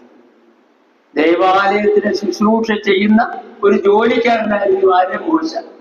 എന്നാൽ യേശു കർത്താവ് ദൈവാലയത്തിന്റെ ഉടമസ്ഥനായിട്ടാണ് ആ പ്രവൃത്തി ചെയ്യുന്നത്. നേരത്തെ അവിടെ കളച്ചത് ഒരു കൂലിക്കാരനെ വെച്ചായിരുന്നു കളപ്പിച്ചത്. അയാളായിരുന്നു അവിടെ കളച്ചുണ്ട്. ഇപ്പൊ അവിടെ കളയ്ക്കുന്ന ആരാണെന്ന് അറിയാമോ? കൂലിക്കാരനല്ല. പിന്നെ ആരാ? ആ വീട്ടിൽ അപ്പച്ചൻ തന്നെയാണ് കളയ്ക്കുന്നത്. ആ അപ്പച്ചൻ തന്നെയാണ് ചെയ്യുന്നത്. ആ കൂലിക്കാരൻ കാശിന് വേണ്ടി അത് ചെയ്തു, അല്ലെങ്കിൽ അവരോട് പറഞ്ഞൊത്ത എഗ്രിമെന്റ് അനുസരിച്ച് ചെയ്തു. എന്നാൽ അപ്പച്ചൻ അത് കാശിന് വേണ്ടി എഗ്രിമെന്റ് അനുസരിച്ച് വേണ്ട ചെയ്തു. അപ്പച്ചൻ്റെതായിട്ടത് ചെയ്യും. അപ്പച്ചൻ്റെതായിട്ടത് ചെയ്യും. എന്റെ ജോലി, എന്റെ പ്രവൃത്തി, എന്റെ പങ്ക്, എന്നോടുകൂടെ നിത്യത പാടാനുള്ള എന്റെ കൂട്ടം എന്നുള്ള ബോധ്യത്തിലാണ് ചെയ്യുന്നത്. അപ്പം അങ്ങനെ ഉള്ള ഒരു ഭവനത്തിന്റെ ഉടയവനായിട്ടാണ് യേശു ഇന്ന് ഈ ശുശ്രൂഷ ചെയ്യുന്നത് എന്ന് മനസ്സിലാക്കി അവനെ ശ്രദ്ധിച്ചു നോക്ക്. നല്ല നല്ല അപ്പോസ്തലനായിട്ട് കാണുന്നു, നല്ല മഹാപുരോഹിതനായി അല്ലെങ്കിൽ ദൈവത്തിന് നിനക്ക് ഇടയ്ക്ക് നിൽക്കുന്ന മധ്യസ്ഥനായിട്ട് നീ കാണുന്നു. ആണ്. അങ്ങനെ ശ്രദ്ധിച്ച് കണ്ടു കഴിഞ്ഞാൽ നീ വിശ്വാസത്തിലാടി പോകത്തില്ല. വിശ്വാസത്തിൽ നീ അധികമായി ഉറയ്ക്കും, ധൈര്യമുള്ളവനായി തീരും, വീറോടെ ആവേശത്തോടെ നീ ജീവിക്കും, ഉത്സാഹത്തിൽ മടുപ്പില്ലാതെ ആത്മാവിൽ എരിവുള്ളവനായി മുമ്പോട്ട് നീങ്ങും. അതാണ് ഇതിന്റെ ഈ അധ്യായത്തിന്റെ ഉദ്ദേശം. അപ്പൊ നമുക്ക് ആ 3-ാം അധ്യായത്തിലേക്ക് കടന്നു വരാം. അതിനെക്കുറിച്ച് ഞാൻ എഴുതിയ നോട്ടൊന്ന് ആദ്യം വായിച്ചേൽപ്പിക്കാം. ദൈവഭവനത്തിന്റെ ഉദ്യോഗസ്ഥനായി മോശ ആയിരുന്നുവെങ്കിൽ ക്രിസ്തു ദൈവഭവനത്തിന്റെ അധികാരിയായ പുത്രനായിട്ട് തന്നെ പ്രവർത്തിക്കുന്നത് ആയതിനാൽ അവൻ എത്രയധികം മാനത്തിന് യോഗ്യനാണെന്ന് മനസ്സിലാക്കണം. ഒരു ജോലിക്കാരനായിട്ടല്ല ചെയ്യുന്നത്. നിങ്ങൾക്ക് വേണ്ടി ഒരു അപ്പോസ്തലനായിട്ടും ഒരു പുരോഹിതനായിട്ടും ശുശ്രൂഷ ചെയ്യുന്നത് ഒരു ജോലിക്കാരനായിട്ടില്ല, പിന്നെയോ ഭവനത്തിന്റെ ഉടയവനായിട്ടാണ് ചെയ്യുന്നത്. നമ്മളെല്ലാം ക്രിസ്തുവിന്റെ ഭവനമാക്കി. ഭവനം അവന്റെ സ്വന്തമാണ്. ആ സ്വന്തം ഭവനത്തിന് വേണ്ടി അവൻ ഇന്ന് അധ്വാനിക്കുകയാണ് ചെയ്യുന്നത്. അങ്ങനെ അധ്വാനിക്കുന്ന രക്ഷകൻ നിനക്കുണ്ടെന്നുള്ള ബോധ്യം ഉണ്ടെങ്കിൽ നിന്റെ ജീവിതത്തിൽ എത്രമാത്രം ധൈര്യം ഉണ്ടാകും, എത്രമാത്രം കടപ്പാടുണ്ടാകും, എത്രമാത്രം ഒരു അഭേദ്യമായ ബന്ധം ഈ ശുശ്രൂഷകനോട് ഉണ്ടാകണം. എന്നിട്ട് പറയാണ്, നാം പ്രത്യാശയുടെ ധൈര്യവും പ്രശംസയും അവസാനത്തോളം മുറുകെ പിടിച്ചു കൊള്ളുന്നു എങ്കിൽ നാം തന്നെ അവന്റെ ഭവനമാകുന്നു. പ്രത്യാശയുടെ ധൈര്യവും പ്രശംസയും നാം മുറുകെ പിടിക്കുന്നുണ്ടെങ്കിൽ നമ്മൾക്ക് വേണ്ടി പ്രവർത്തിക്കുന്ന ഒരു ശുശ്രൂഷകനായിട്ടല്ല, പിന്നെ അവൻ വസിക്കുന്ന ഇടമായിട്ട് നാം തീരുന്ന, അവൻ വസിക്കുന്ന ഇടമായിട്ട്, വീടായിട്ട്, ആലയമായിട്ട്, ഭവനമായിട്ട് തീരുമ്പോൾ നമ്മൾ ദൈവാലയങ്ങളായിട്ട് മാറും, ഇല്ലേ? മാറത്തില്ല. അപ്പൊ അങ്ങനെ ക്രിസ്തു വസിക്കുന്ന ഭവനങ്ങളാക്കി നമ്മളെ തീർക്കാനായിട്ടാണ് ക്രിസ്തു പ്രവർത്തിക്കുന്നത്. നാം ക്രിസ്തുവിനെ ഇവിടെ വസിപ്പിച്ചിട്ടുണ്ടെങ്കിൽ നമ്മൾ ദൈവത്തിന്റെ ഭവനങ്ങളാണ് എന്ന് മനസ്സിലാക്കണമെന്നാണ് പറഞ്ഞിരിക്കുന്നത്. അത് ഈ നോട്ടിൽ വളരെ സംഗ്രഹമായിട്ടേ പറഞ്ഞിട്ടുള്ളൂ. എന്നാൽ വേദപുസ്തകത്തിനെ ഒന്നുകൂടെ വായിച്ചു കേൾപ്പിക്കാം. അതുകൊണ്ട് വിശുദ്ധ സഹോദരന്മാരെ, സ്വർഗീയ വിളിക്ക് ഓഹരിക്കാരായുള്ളവരെ, നാം സ്വീകരിച്ചു പറയുന്ന അപ്പോസ്തലനും മഹാപുരോഹിതനും ആയ യേശുവിനെ ശ്രദ്ധിച്ചു നോക്കുവിൻ. മോശ ദൈവഭവനത്തിലൊക്കെയും വിശ്വസ്തനായിരുന്നത് പോലെ യേശുവും തന്നെ നിയമിച്ചാക്കിയവന് വിശ്വസ്തനാകുന്നു.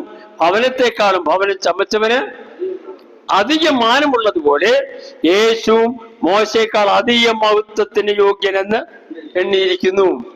ഏത് ഭവനവും ചമപ്പാൻ ഒരു ആൾ വേണം. സർവവും ചമച്ചവൻ ദൈവം തന്നെ. അവന്റെ ഭവനത്തിലൊക്കെയും മോശ വിശ്വസ്തനായിരുന്നത്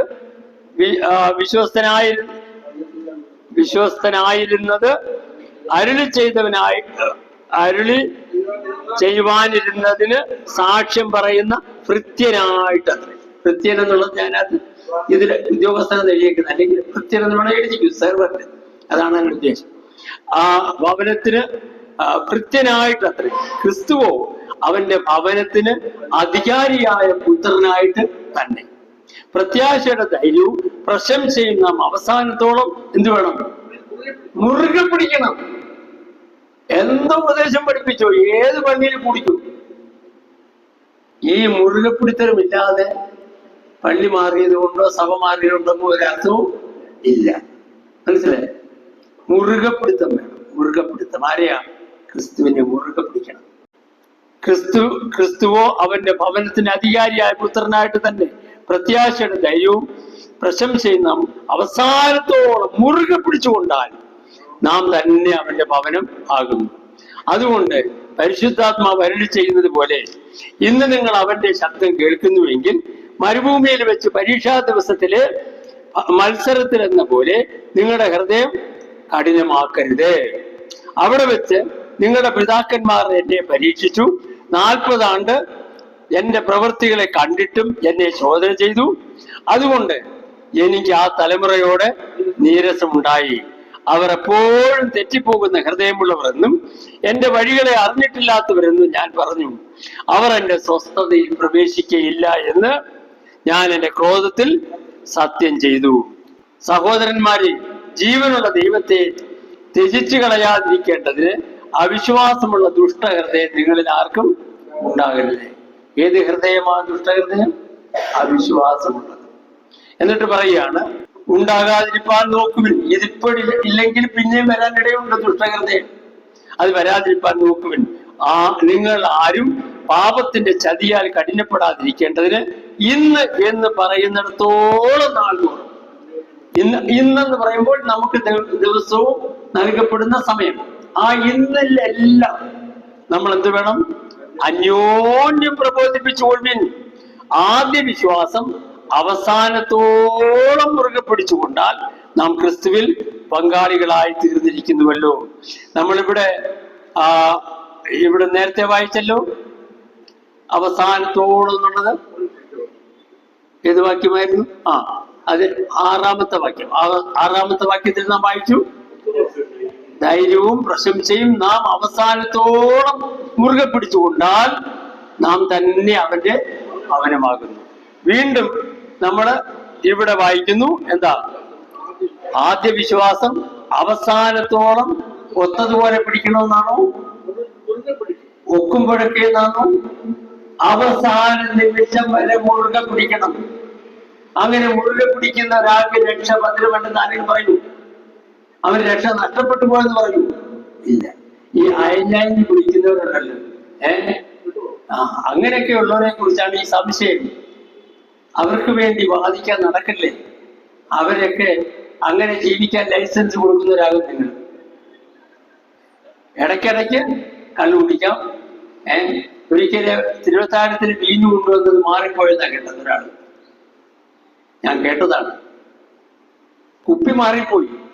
വീഞ്ഞു വെച്ചിരുന്ന കുപ്പിയല്ല കൊണ്ടുവന്ന് മറ്റേ കുപ്പി ധൃതിയിലായി പോയി. മനസ്സിലായി?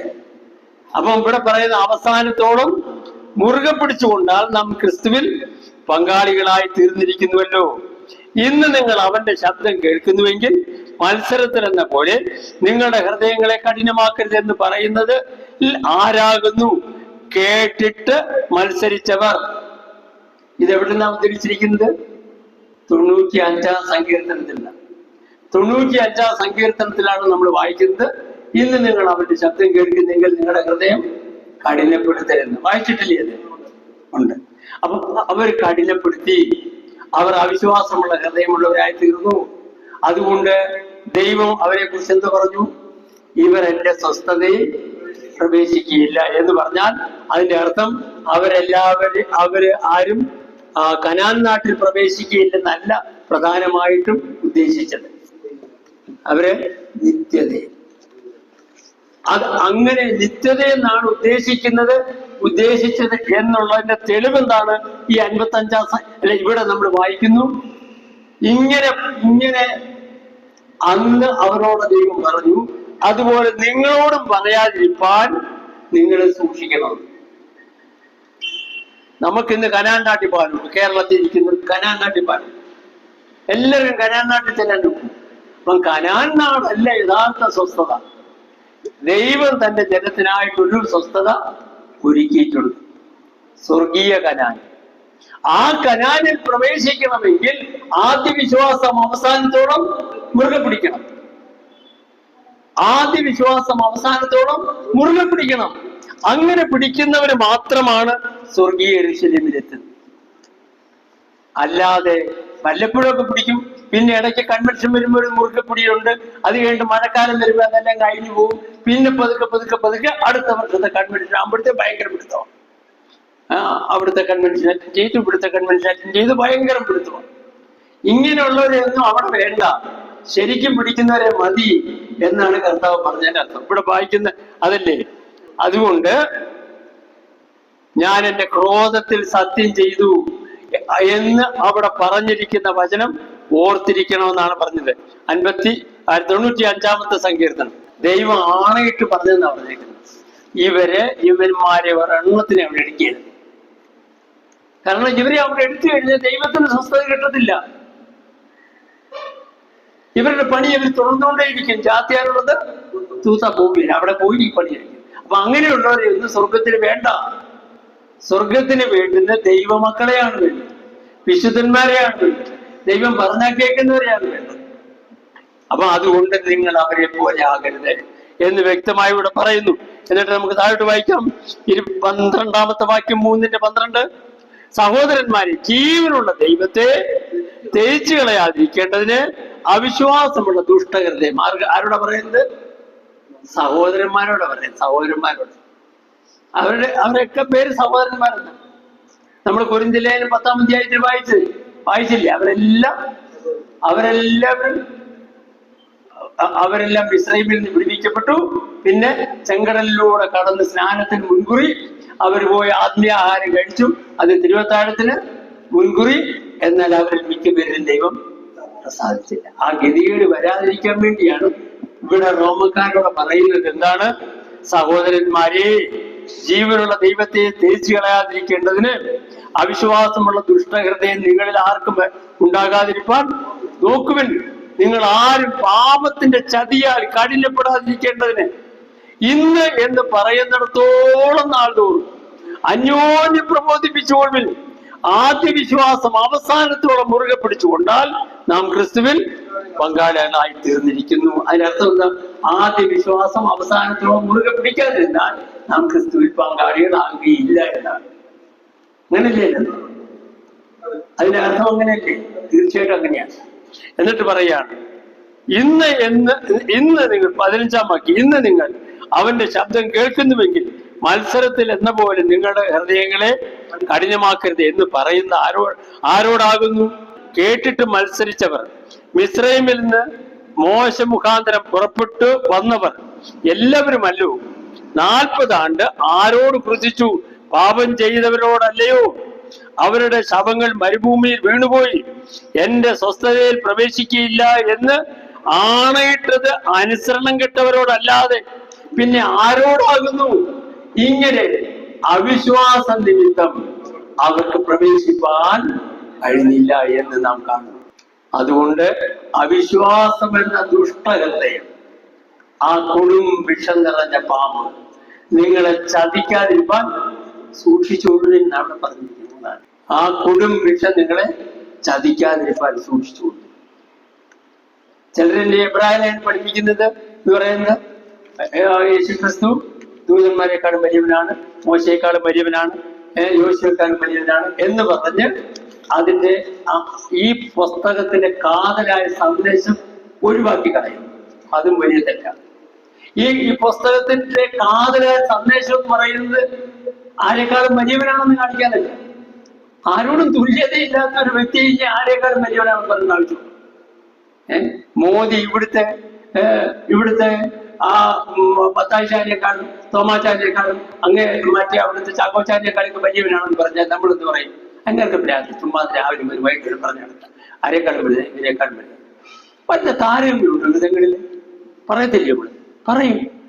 നമ്മുടെ കർത്താവിനെ ഇവരോടൊക്കെ ചേർത്ത് പറയുമ്പോൾ കർത്താവ് അധികാരിയായ പുത്രനായിട്ട് പ്രവർത്തിക്കുന്നു. ഇവരൊക്കെ ശുശ്രൂഷകന്മാരായി, ഇവരൊക്കെ അവിടുത്തെ ജോലിക്കാരായി. അവരെക്കാളും വലിയവരല്ലോ, അതെല്ലാവർക്കും അറിയത്തില്ലോ. എന്നാൽ ഇവിടെ പറഞ്ഞിരിക്കുന്ന പ്രധാന ദൂത് അതല്ല. ഒന്നാമത് ക്രിസ്തു ആരാണെന്ന് നീ മനസ്സിലാക്കണം. രണ്ടാമത് നിന്നെ സ്നേഹിച്ച് നിനക്ക് വേണ്ടി ജീവൻ തന്ന ക്രിസ്തു നീ അനുഭവിക്കുന്ന വിയർപ്പും കഷ്ടതയും എല്ലാം നേരിട്ട് അനുഭവിച്ചറിഞ്ഞവനാണ്.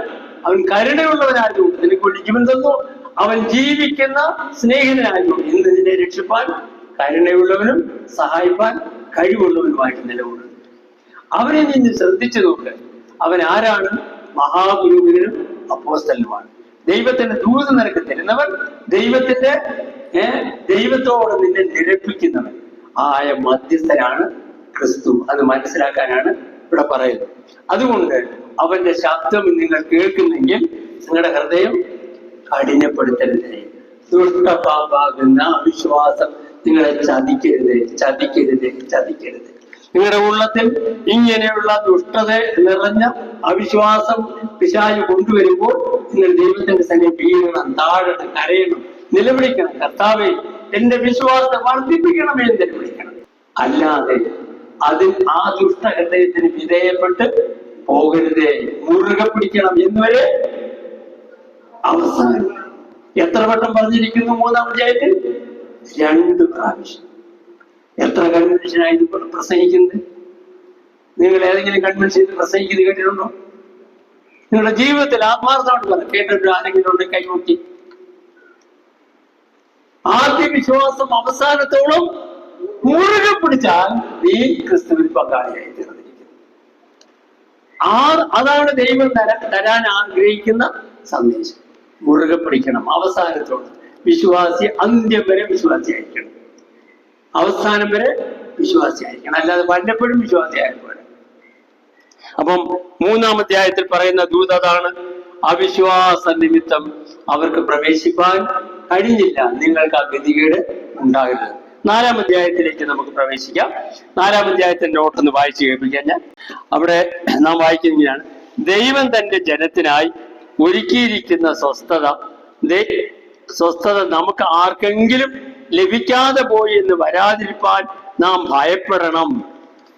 ഇസ്രായേല്യർ ദൈവശബ്ദം കേട്ടു എങ്കിലും കേട്ട വചനം അവരിൽ വിശ്വാസമായി പരിണമിക്കാതെ വന്നതുകൊണ്ട് അത് അവർക്ക് ഉപകാരമായി വന്നില്ല. ഇസ്രായേല്യർക്ക് സൃഷ്ടി കഴിഞ്ഞുള്ള 7-ാം നാളിനെ കുറിച്ചോ യോശുവ ഇസ്രായേൽ ജാതിയെ കനാൻ നാട്ടിൽ എത്തിച്ചതിനെ കുറിച്ചോ അല്ല, യോശുവയ്ക്ക് ശേഷം നൂറ്റാണ്ടുകൾ കഴിഞ്ഞിട്ട് ദൈവം ഒരു സ്വസ്ഥതയെ കുറിച്ച് വീണ്ടും സംസാരിക്കുന്നത്. അതാണ് 95-ാം സങ്കീർത്തനത്തിൽ നമ്മൾ വായിക്കുന്നത്. അപ്പം നൂറ്റാണ്ടുകൾ കഴിഞ്ഞിട്ടെന്ന് പറഞ്ഞ അർത്ഥം മനസ്സിലായി? അതിവിടെ എഴുതിയിട്ടില്ല. എന്താ മനസ്സിലായി? എന്താണ് അർത്ഥം? യോശുവയുടെ സമയം എന്ന് പറയുന്നത് ഏതാണ്ട് 1400-1500 ഇടയ്ക്കുള്ള സമയമാണ്. BC മോശയുടെ സമയം 1500 അപ്പം BC 1400-നും 1500-നും ഇടയ്ക്കുള്ള സമയത്താണ് ഇസ്രായേൽ ജാതിയെ കനാൻ നാട്ടിലേക്ക് ആര് പ്രവേശിപ്പിച്ചത്? യോശുവ. ആ യോശുവ അന്ന് പ്രവേശിപ്പിച്ചു കഴിഞ്ഞു. അതുകൊണ്ട് യോശുവ മരിച്ചു. അതാണ് സ്വസ്ഥതയെങ്കിൽ 95 സങ്കീർത്തനം എഴുതിയത് എന്നാണ്? 1000 BC അടുത്താണ്. എന്ന് പറഞ്ഞാൽ 500 വർഷത്തോടെ കഴിഞ്ഞിട്ടാണ്. 500 വർഷത്തോടെ കഴിഞ്ഞിട്ട് പിന്നെയും സ്വസ്ഥത എന്ന് പറയേണ്ട ആവശ്യമുണ്ടോ? ഉണ്ടോ? ഇന്ന് നിങ്ങൾ അവരുടെ ശബ്ദം കേൾക്കുന്നെങ്കിൽ നിങ്ങളുടെ ഹൃദയം കഠിനപ്പെടുത്തരുത്. ദൈവം അവരോട് ദേഷ്യപ്പെട്ടിട്ട് അവന്റെ ക്രോധത്തിൽ സത്യം ചെയ്തു, ഇവരെന്റെ സ്വസ്ഥതയിൽ പ്രവേശിക്കയില്ല എന്ന്. അത് നിങ്ങൾക്ക് ഭവിക്കരുത് എന്നുള്ള ഉദ്ദേശത്തോടും സന്ദേശത്തോടും കൂടിയാണ് 95 സങ്കീർത്തനം എഴുതുന്നത്. അപ്പൊ അത് കനാൻ നാടല്ല സ്വസ്ഥത. കനാൻ നാട്ടിൽ ജീവിക്കുന്നവർക്കും ഒരു സ്വസ്ഥതയുണ്ടിനി. അതാണ് ദൈവരാജ്യം. ദൈവരാജ്യമാണ് യഥാർത്ഥമായ സ്വസ്ഥത. ആ സ്വസ്ഥതയിൽ പ്രവേശിക്കണമെങ്കിൽ അനുസരണക്കേടെന്ന അവിശ്വാസം എന്ന ദുഷ്ട ഹൃദയം ഉണ്ടാകരുത്, അനുസരണക്കേടെന്ന ദുഷ്ട സ്വഭാവവും ഉണ്ടാകരുത് എന്നുള്ളതാണ് ഇവിടെ പഠിപ്പിക്കുന്നത്. ശക്തനായവൻ നിങ്ങളെ രക്ഷിക്കാൻ വേണ്ടി മരിച്ചു. ശക്തനായവൻ നിങ്ങളെ സഹായിക്കാനായിട്ട് കൂടുണ്ട്. നിങ്ങൾ അവനെ ഒന്ന് ശ്രദ്ധിച്ചു നോക്കാം. അവൻ എത്ര മതിയായ അപ്പോസ്തലനാണ്, പുരോഹിതനാണ്. അവനെ നിങ്ങൾ പൂർണ്ണമായിട്ട് അനുസരിച്ചെങ്കിൽ മാത്രമേ, വിശ്വസിച്ചെങ്കിൽ മാത്രമേ അവൻ തന്നെ സ്നേഹിക്കുന്നവർക്ക് വേണ്ടി ഒരുക്കിയിട്ടുള്ള സ്വസ്ഥതയിൽ പ്രവേശിക്കുകയുള്ളൂ. അത് നിങ്ങൾക്കും ലഭിക്കുന്നതിന് വേണ്ടി നിങ്ങൾ വിശ്വസ്തരായിരിക്കണം. ലഭിക്കാതെ പോയി എന്ന് വരാതിരിക്കാൻ ഭയപ്പെടണമെന്നായിരിക്കണം. ഞാൻ തുടർന്ന് വായിക്കാം. ദൈവം തന്റെ ജനത്തിന് ഒരു സ്വസ്ഥത ഒരുക്കിയിട്ടുണ്ട്. ആ സ്വസ്ഥത പ്രാപിപ്പാനായി നമുക്ക് ജീവിക്കാം.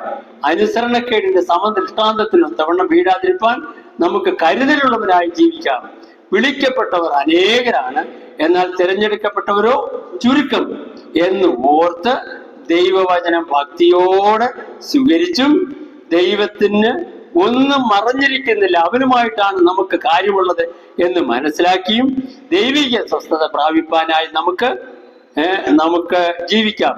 അപ്പോൾ തന്നെ നമ്മുടെ ബലഹീനതയിൽ കരുണ കാണിപ്പാനും സഹായത്തിനുള്ള കൃപ പ്രാപിപ്പാനുമായി നമുക്ക് നമ്മുടെ മഹാപുരോഹിതനായ ക്രിസ്തു ഉള്ളത് കൊണ്ട് നമുക്ക് നമ്മുടെ സ്വീകാര്യം മുറുകെ പിടിക്കാം. ധൈര്യത്തോടെ കൃപാസനത്തിന് അടുത്തേക്ക് വരാം.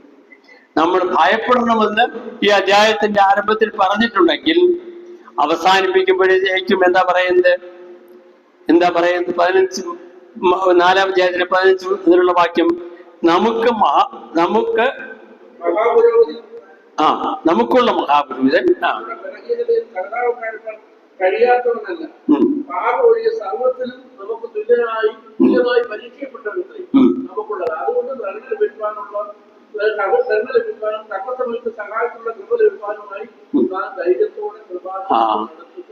തുടക്കം പറയുന്നു ഭയപ്പെടണമെന്ന്. 14-ാമത്തെ വാക്യം പറയുന്നു സ്വീകാര്യം മുറുകെ പിടിച്ചുകൊള്ളുന്നത്. ആ പിടുത്തം, യേശുവുമായിട്ടുള്ള ആ പിടുത്തം മുറുകെ പിടിക്കണം. 15-ാം വാക്യത്തിൽ പറയുന്നു നമുക്ക് തുല്യമായി പരീക്ഷിക്കപ്പെട്ടവന്റെ അത്രേ നമുക്കുള്ളത്. അതുകൊണ്ട് കരുണ ലഭിക്കാനായി ധൈര്യത്തോടെ അവരുടെ അടുത്തോട്ട് ചെല്ലണം. ഓരോ ദിവസം ധൈര്യത്തോടെ അങ്ങോട്ട് ചെല്ലണം. അപ്പം ഇതാണ് 4-ാം അധ്യായം നമുക്ക് നൽകുന്ന ദൂത്. നമുക്ക് നല്ല മിടുക്കനായ കഴിവുള്ള നല്ല പ്രാക്ടീസ് ഉള്ള ഒരു വക്കീലുണ്ട്. അങ്ങോട്ട് പോയാൽ മതി. നമുക്ക് നിയമവും കാര്യമൊന്നും അറിയത്തില്ലല്ലോ. അദ്ദേഹം പഠിപ്പിക്കും. അദ്ദേഹം നമ്മളെ സഹായിക്കും. അതുകൊണ്ട് നമുക്ക് പേടിക്കണ്ട, അങ്ങോട്ട് തന്നെ പോവാം എന്ന് പറയുന്നത് പോലെയാണ് ഇവിടെ പറഞ്ഞിരിക്കുന്നത്. മനസ്സിലായി? ഇനി 4-ാം അധ്യായം വേദപുസ്തകത്തിൽ വായിച്ചു കേൾപ്പിക്കും. 4-ാം അധ്യായത്തിൽ നിന്ന് വായിച്ച് അവന്റെ സ്വസ്ഥതയിൽ പ്രവേശിപ്പാൻ ുള്ള വാഗ്ദത്തം ശേഷിച്ചിരിക്കാൻ നിങ്ങളിൽ ആർക്കെങ്കിലും അത് ലഭിക്കാതെ പോയി എന്ന് വരാതിരിക്കാൻ നാം ഭയപ്പെടുക. അവരെ പോലെ നാമും ഒരു സദ്വർത്തമാനം കേട്ടവർ ആകുന്നു എങ്കിലും കേട്ടവരിൽ വിശ്വാസമായി പരിണമിക്കായക കൊണ്ട് കേട്ട വചനം അവർക്ക് ഉപകാരമായി വന്നില്ല. വിശ്വസിച്ചവരായ നാമല്ലോ സ്വസ്ഥതയിൽ പ്രവേശിക്കുന്നു. ലോക സ്ഥാപനത്തെങ്കിൽ പ്രവൃത്തികൾ തീർന്നു പോയ ശേഷവും അവർ എന്റെ സ്വസ്ഥതയിൽ പ്രവേശിക്കുകയില്ല എന്ന് ഞാൻ എന്റെ കോപത്തിൽ സത്യം ചെയ്തു എന്ന് അരുളി ചെയ്തിരിക്കുന്നുവല്ലോ. 7-ാം നാളിൽ ദൈവം തന്റെ സകല പ്രവൃത്തികളിൽ നിന്ന് നിവൃത്തനായി എന്ന് 7-ാം നാളിനെ കുറിച്ച് ഒരിടത്ത് പറഞ്ഞിരിക്കുന്നു. എന്റെ സ്വസ്ഥതയിൽ അവർ പ്രവേശിക്കുകയില്ല എന്ന് ഇവിടെ പിന്നെയും അരുളി ചെയ്യുന്നു.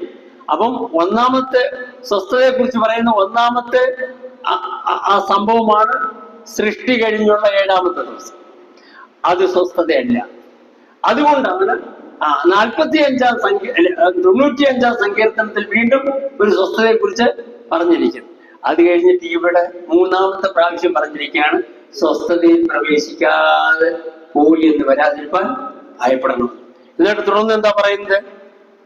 പിന്നെയും അതുകൊണ്ട് ചിലർ അതിൽ പ്രവേശിപ്പാൻ ഇട ശേഷിച്ചിരിക്കാനും മുമ്പേ സദ്വർത്തമാനം കേട്ടവർ അനുസരണക്കേട് നിമിത്തം പ്രവേശിക്കാതെ പോകയാലും ഈ ഇത്ര കാലത്തിന് ശേഷം ദാവീദ് മുഖാന്തരം ഇന്ന് അവന്റെ ശബ്ദം കേൾക്കുന്നുവെങ്കിൽ നിങ്ങളുടെ ഹൃദയം കഠിനമാക്കരുതെന്ന് മുമ്പേ പറഞ്ഞതുപോലെ ഇന്ന് എന്നൊരു ദിവസം പിന്നെയും നിശ്ചയിച്ചിരിക്കുന്നു. ഒരവസരം കൂടെ നൽകിയിരിക്കുകയാണ്, ഒരു പ്രാവശ്യം കൂടെ ദൂത് നൽകിയിരിക്കുകയാണ്, പറഞ്ഞിരിക്കുകയാണ്. യോശുവ അവർക്ക് സ്വസ്ഥത വരുത്തിയെങ്കിൽ മറ്റൊരു ദിവസത്തെ കുറിച്ച് പിന്നത്തേതിൽ കൽപ്പിക്കുകയില്ലായിരുന്നു. ആകയാൽ ദൈവത്തിന്റെ ജനത്തിന് ഒരു സ്വസ്ഥത ശേഷിച്ചിരിക്കുന്നു. ദൈവം തന്റെ പ്രവൃത്തികളിൽ നിന്ന് എന്ന പോലെ അവന്റെ സ്വസ്ഥതയിൽ പ്രവേശിച്ചവൻ താനും തന്റെ പ്രവൃത്തികളിൽ നിന്ന് നിവൃത്തനായി തീർന്നു. അതുകൊണ്ട് ആരും അനുസരണക്കേടിന്റെ സമദൃഷ്ടാന്തത്തിനൊത്തവണ്ണം വീഴാതിരിക്കേണ്ടതിന് ആ സ്വസ്ഥതയിൽ പ്രവേശിപ്പാൻ ഉത്സാഹിക്കാം. അപ്പൊ ആദ്യം പറഞ്ഞു ഭയപ്പെടുക, ഇവിടെ പറയുന്നു ഉത്സാഹിക്കാം. എന്നിട്ട് പറയാണ് ദൈവത്തിന്റെ വചനം ജീവനും ചൈതന്യമുള്ളതായി ഇരുവായത്തിലുള്ള ഏത് വാളിനേക്കാളും മൂർച്ചയേറിയതും പ്രാണനെയും ആത്മാവിനെയും സന്ധിമജ്ജകളെയും വേറൂടിക്കും വരെ തുളച്ചേരുന്നതും ഹൃദയത്തിലെ ചിന്തനങ്ങളെയും ഭാവങ്ങളെയും വിവേചിക്കുന്നതും ആകുന്നു. അവന് മറഞ്ഞിരിക്കുന്ന ഒരു സൃഷ്ടിയും ഇല്ല. സകലവും അവന്റെ കണ്ണിൽ നഗ്നവും മലർന്നുമായി കിടക്കുന്നു. അവനുമായിട്ടാകുന്നു നമുക്ക് കാര്യം ഉള്ളത്. അപ്പം നമ്മളുടെ കപടഭക്തി കൊണ്ട് ദൈവത്തെ പറ്റിക്കാമെന്ന് വിചാരിക്കുന്നു. എല്ലാവരുടെ മുമ്പിൽ നഗ്നവും മലർന്നുമായിട്ട് കിടക്കുന്നു. സഭയിലെ ജനങ്ങളെല്ലാം പറഞ്ഞു, പാസ്റ്ററെ പോലൊരു പാസ്റ്റർ ഇല്ല, ഉപദേശിയെ പോലൊരു ഉപദേശിയില്ല. അവിടുന്ന് അങ്ങോട്ട് എഴുന്നേറ്റ് കഴിഞ്ഞ ദൈവത്തിന്റെ ശബ്ദമാണ് ഞങ്ങൾക്ക് കേൾക്കുന്നത് എന്നൊക്കെ പറഞ്ഞങ്ങ് പുകഴ്ത്തി വാനോളം പോക്കിയാലും സ്വർഗത്തിലെ ദൈവം പറയുന്നു, മോനെ എന്റെ കണ്ണിന്റെ മുമ്പിൽ നിന്റെ ജീവിതം നല്ല തുറന്ന പുസ്തകം പോലിരിക്കുന്നു. നിനക്ക് ഞാനുമായിട്ടാ കാര്യം. നീ എത്ര പേരെ പറ്റിച്ചെന്നു, എത്ര പേരുടെ മുമ്പിൽ നല്ല കുഞ്ഞ് ചമഞ്ഞെന്ന് എനിക്കറിയാൻ കേട്ടോ. നീ ഗബ്രിയേലാണോ അതോ നീ പിശാചിന്റെ വലിയ നേതാവുണ്ടല്ലോ, ആരാ, ലൂസിഫർ ആണോ എന്നുള്ളത് എനിക്കറിയാൻ പോലെ എന്ന് ദൈവം പറഞ്ഞു. മനസ്സിലായി? ഗബ്രിയേലായിട്ട് ചമയാനും ലൂസിഫറായിട്ട് ജീവിക്കാനും ഒരേ സമയത്ത് സാധിക്കും. അതുകൊണ്ട് എന്നാൽ ലൂസിഫറിനെ ഒരിക്കലും സ്വർഗത്തിലേക്ക് എടുക്കുകയില്ല. സകല കപടഭക്തിക്കാർക്കും ഉള്ള ഓഹരി ഏതാണെന്ന് അറിയാമോ?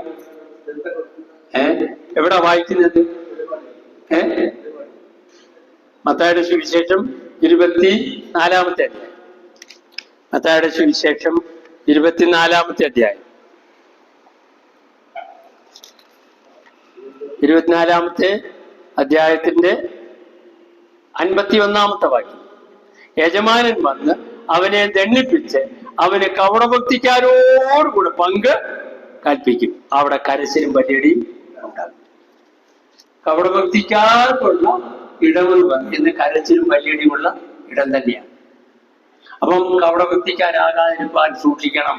കാരണം സകലവും അവന്റെ മുമ്പാകെ നഗ്നവും മലർന്നതുമായി കിടക്കുന്നു. 24-51 വാക്യം. അപ്പൊ തുടർന്ന് വായിക്കാം. എന്നിട്ട് ആകയാൽ 14-ാമത്തെ വാക്യം, എബ്രായർക്ക് എഴുതിയ ലേഖനം 4:14. ആകയാൽ ദൈവപുത്രനായ യേശു ആകാശത്തിൽ കൂടി കടന്നുപോയൊരു ശ്രേഷ്ഠ മഹാപുരോഹിതനായി നമുക്കുള്ളത് കൊണ്ട് നാം നമ്മുടെ സ്വീകാരം മുറുകെ പിടിച്ചുകൊള്ളുക. നമുക്കുള്ള മഹാപുരോഹിതൻ നമ്മുടെ ബലഹീനതകളിൽ സഹതാപം കാണിപ്പാൻ കഴിയാത്തവനല്ല. നമ്മൾ തിരിഞ്ഞ് നമ്മളെ നോക്കുമ്പോൾ നമ്മൾ ബലഹീനരാണ്. എന്നാൽ നീ കരയണ്ട, നീ ദുഃഖിക്കണ്ട, നിരാശപ്പെടണ്ട, പിന്മാറണ്ട. നമ്മളെ സഹായിപ്പാൻ ഒരാളുണ്ട്, നല്ലൊരു ഉദ്യോഗസ്ഥൻ. കേട്ടോ, കഴിയാത്തവനല്ല. പാപമൊഴിയ സകലത്തിലും നമുക്ക് തുല്യമായി പരീക്ഷിക്കപ്പെട്ടവനത്രേ നമുക്കുള്ളത്. അതുകൊണ്ട് കരുണ ലഭിപ്പാനും തത്സമയത്ത് സഹായത്തിനുള്ള കൃപ പ്രാപിപ്പാനുമായി നാം ധൈര്യത്തോടെ അവന്റെ കൃപയുടെ ആസ്ഥാനത്തിലേക്ക് ചെല്ലുക. പണം കുറവാണെങ്കിൽ പണം തരും, ജ്ഞാനം കുറവാണെങ്കിൽ ജ്ഞാനം തരും, അവിടെ സകലതും തരും. മുമ്പേ അവൻ രാജ്യവും നീതിയും അന്വേഷിക്കുക, അതുകൊണ്ട് സകലതും നൽകാമെന്ന് വാഗ്ദത്തം ചെയ്തവൻ അവിടെ ഉണ്ട്. അങ്ങോട്ട് ചെല്ലാൻ ഞാൻ പറഞ്ഞിരിക്കുന്നത്. അപ്പം അതാണ് 4-ാം അധ്യായത്തിൽ പറഞ്ഞിരിക്കുന്നത്. ദൈവം തന്റെ ജനത്തിനായ ഒരു സ്വസ്ഥത ഒരുക്കിയിട്ടുണ്ട്. അതുകൊണ്ട് ആദ്യ വിശ്വാസം അവസാനത്തോളം മുറുകെ പിടിക്കണം. നിങ്ങളിൽ ആർക്കെങ്കിലും ആ സ്വസ്ഥത ലഭിക്കാതെ പോയി എന്ന് വരാതിരിക്കാൻ ഭയപ്പെടണം. മനസ്സിലായി? അപ്പൊ നമ്മളത് വായിക്കുമ്പോൾ തന്നെ ആ ദൂത് നമ്മുടെ ഹൃദയങ്ങളിൽ ഇങ്ങനെ മുഴങ്ങണം. ഞാൻ അതൊക്കെ പഠിച്ചു, ഇനി ഞാൻ പോയി ക്ലാസ് എടുക്കും, അവിടെ പോയി എന്ന് പറഞ്ഞ് ക്ലാസ് എടുക്കാൻ വേണ്ടിയല്ല പഠിക്കുന്നത്. അത് എന്നോടുള്ള ദൈവദൂതായിട്ട് ഇത് എനിക്ക് ലഭിക്കണം, എന്നിൽ വരണം, എന്നിൽ പ്രവർത്തിക്കണം, എന്നെ രൂപാന്തരപ്പെടുത്തണം, എന്നെ കൂടുതലായിട്ട് മാറ്റണം. അതാണ് ദൈവം ഇത് തന്നതിന്റെ ഉദ്ദേശം. അത് സംഭവിക്കണം. അടുത്ത അധ്യായം. മനുഷ്യരുടെ ഇടയിൽ നിന്ന് എടുക്കുന്ന ഏത് മഹാപുരോഹിതൻ, ആരെങ്കിലും വായിച്ചു?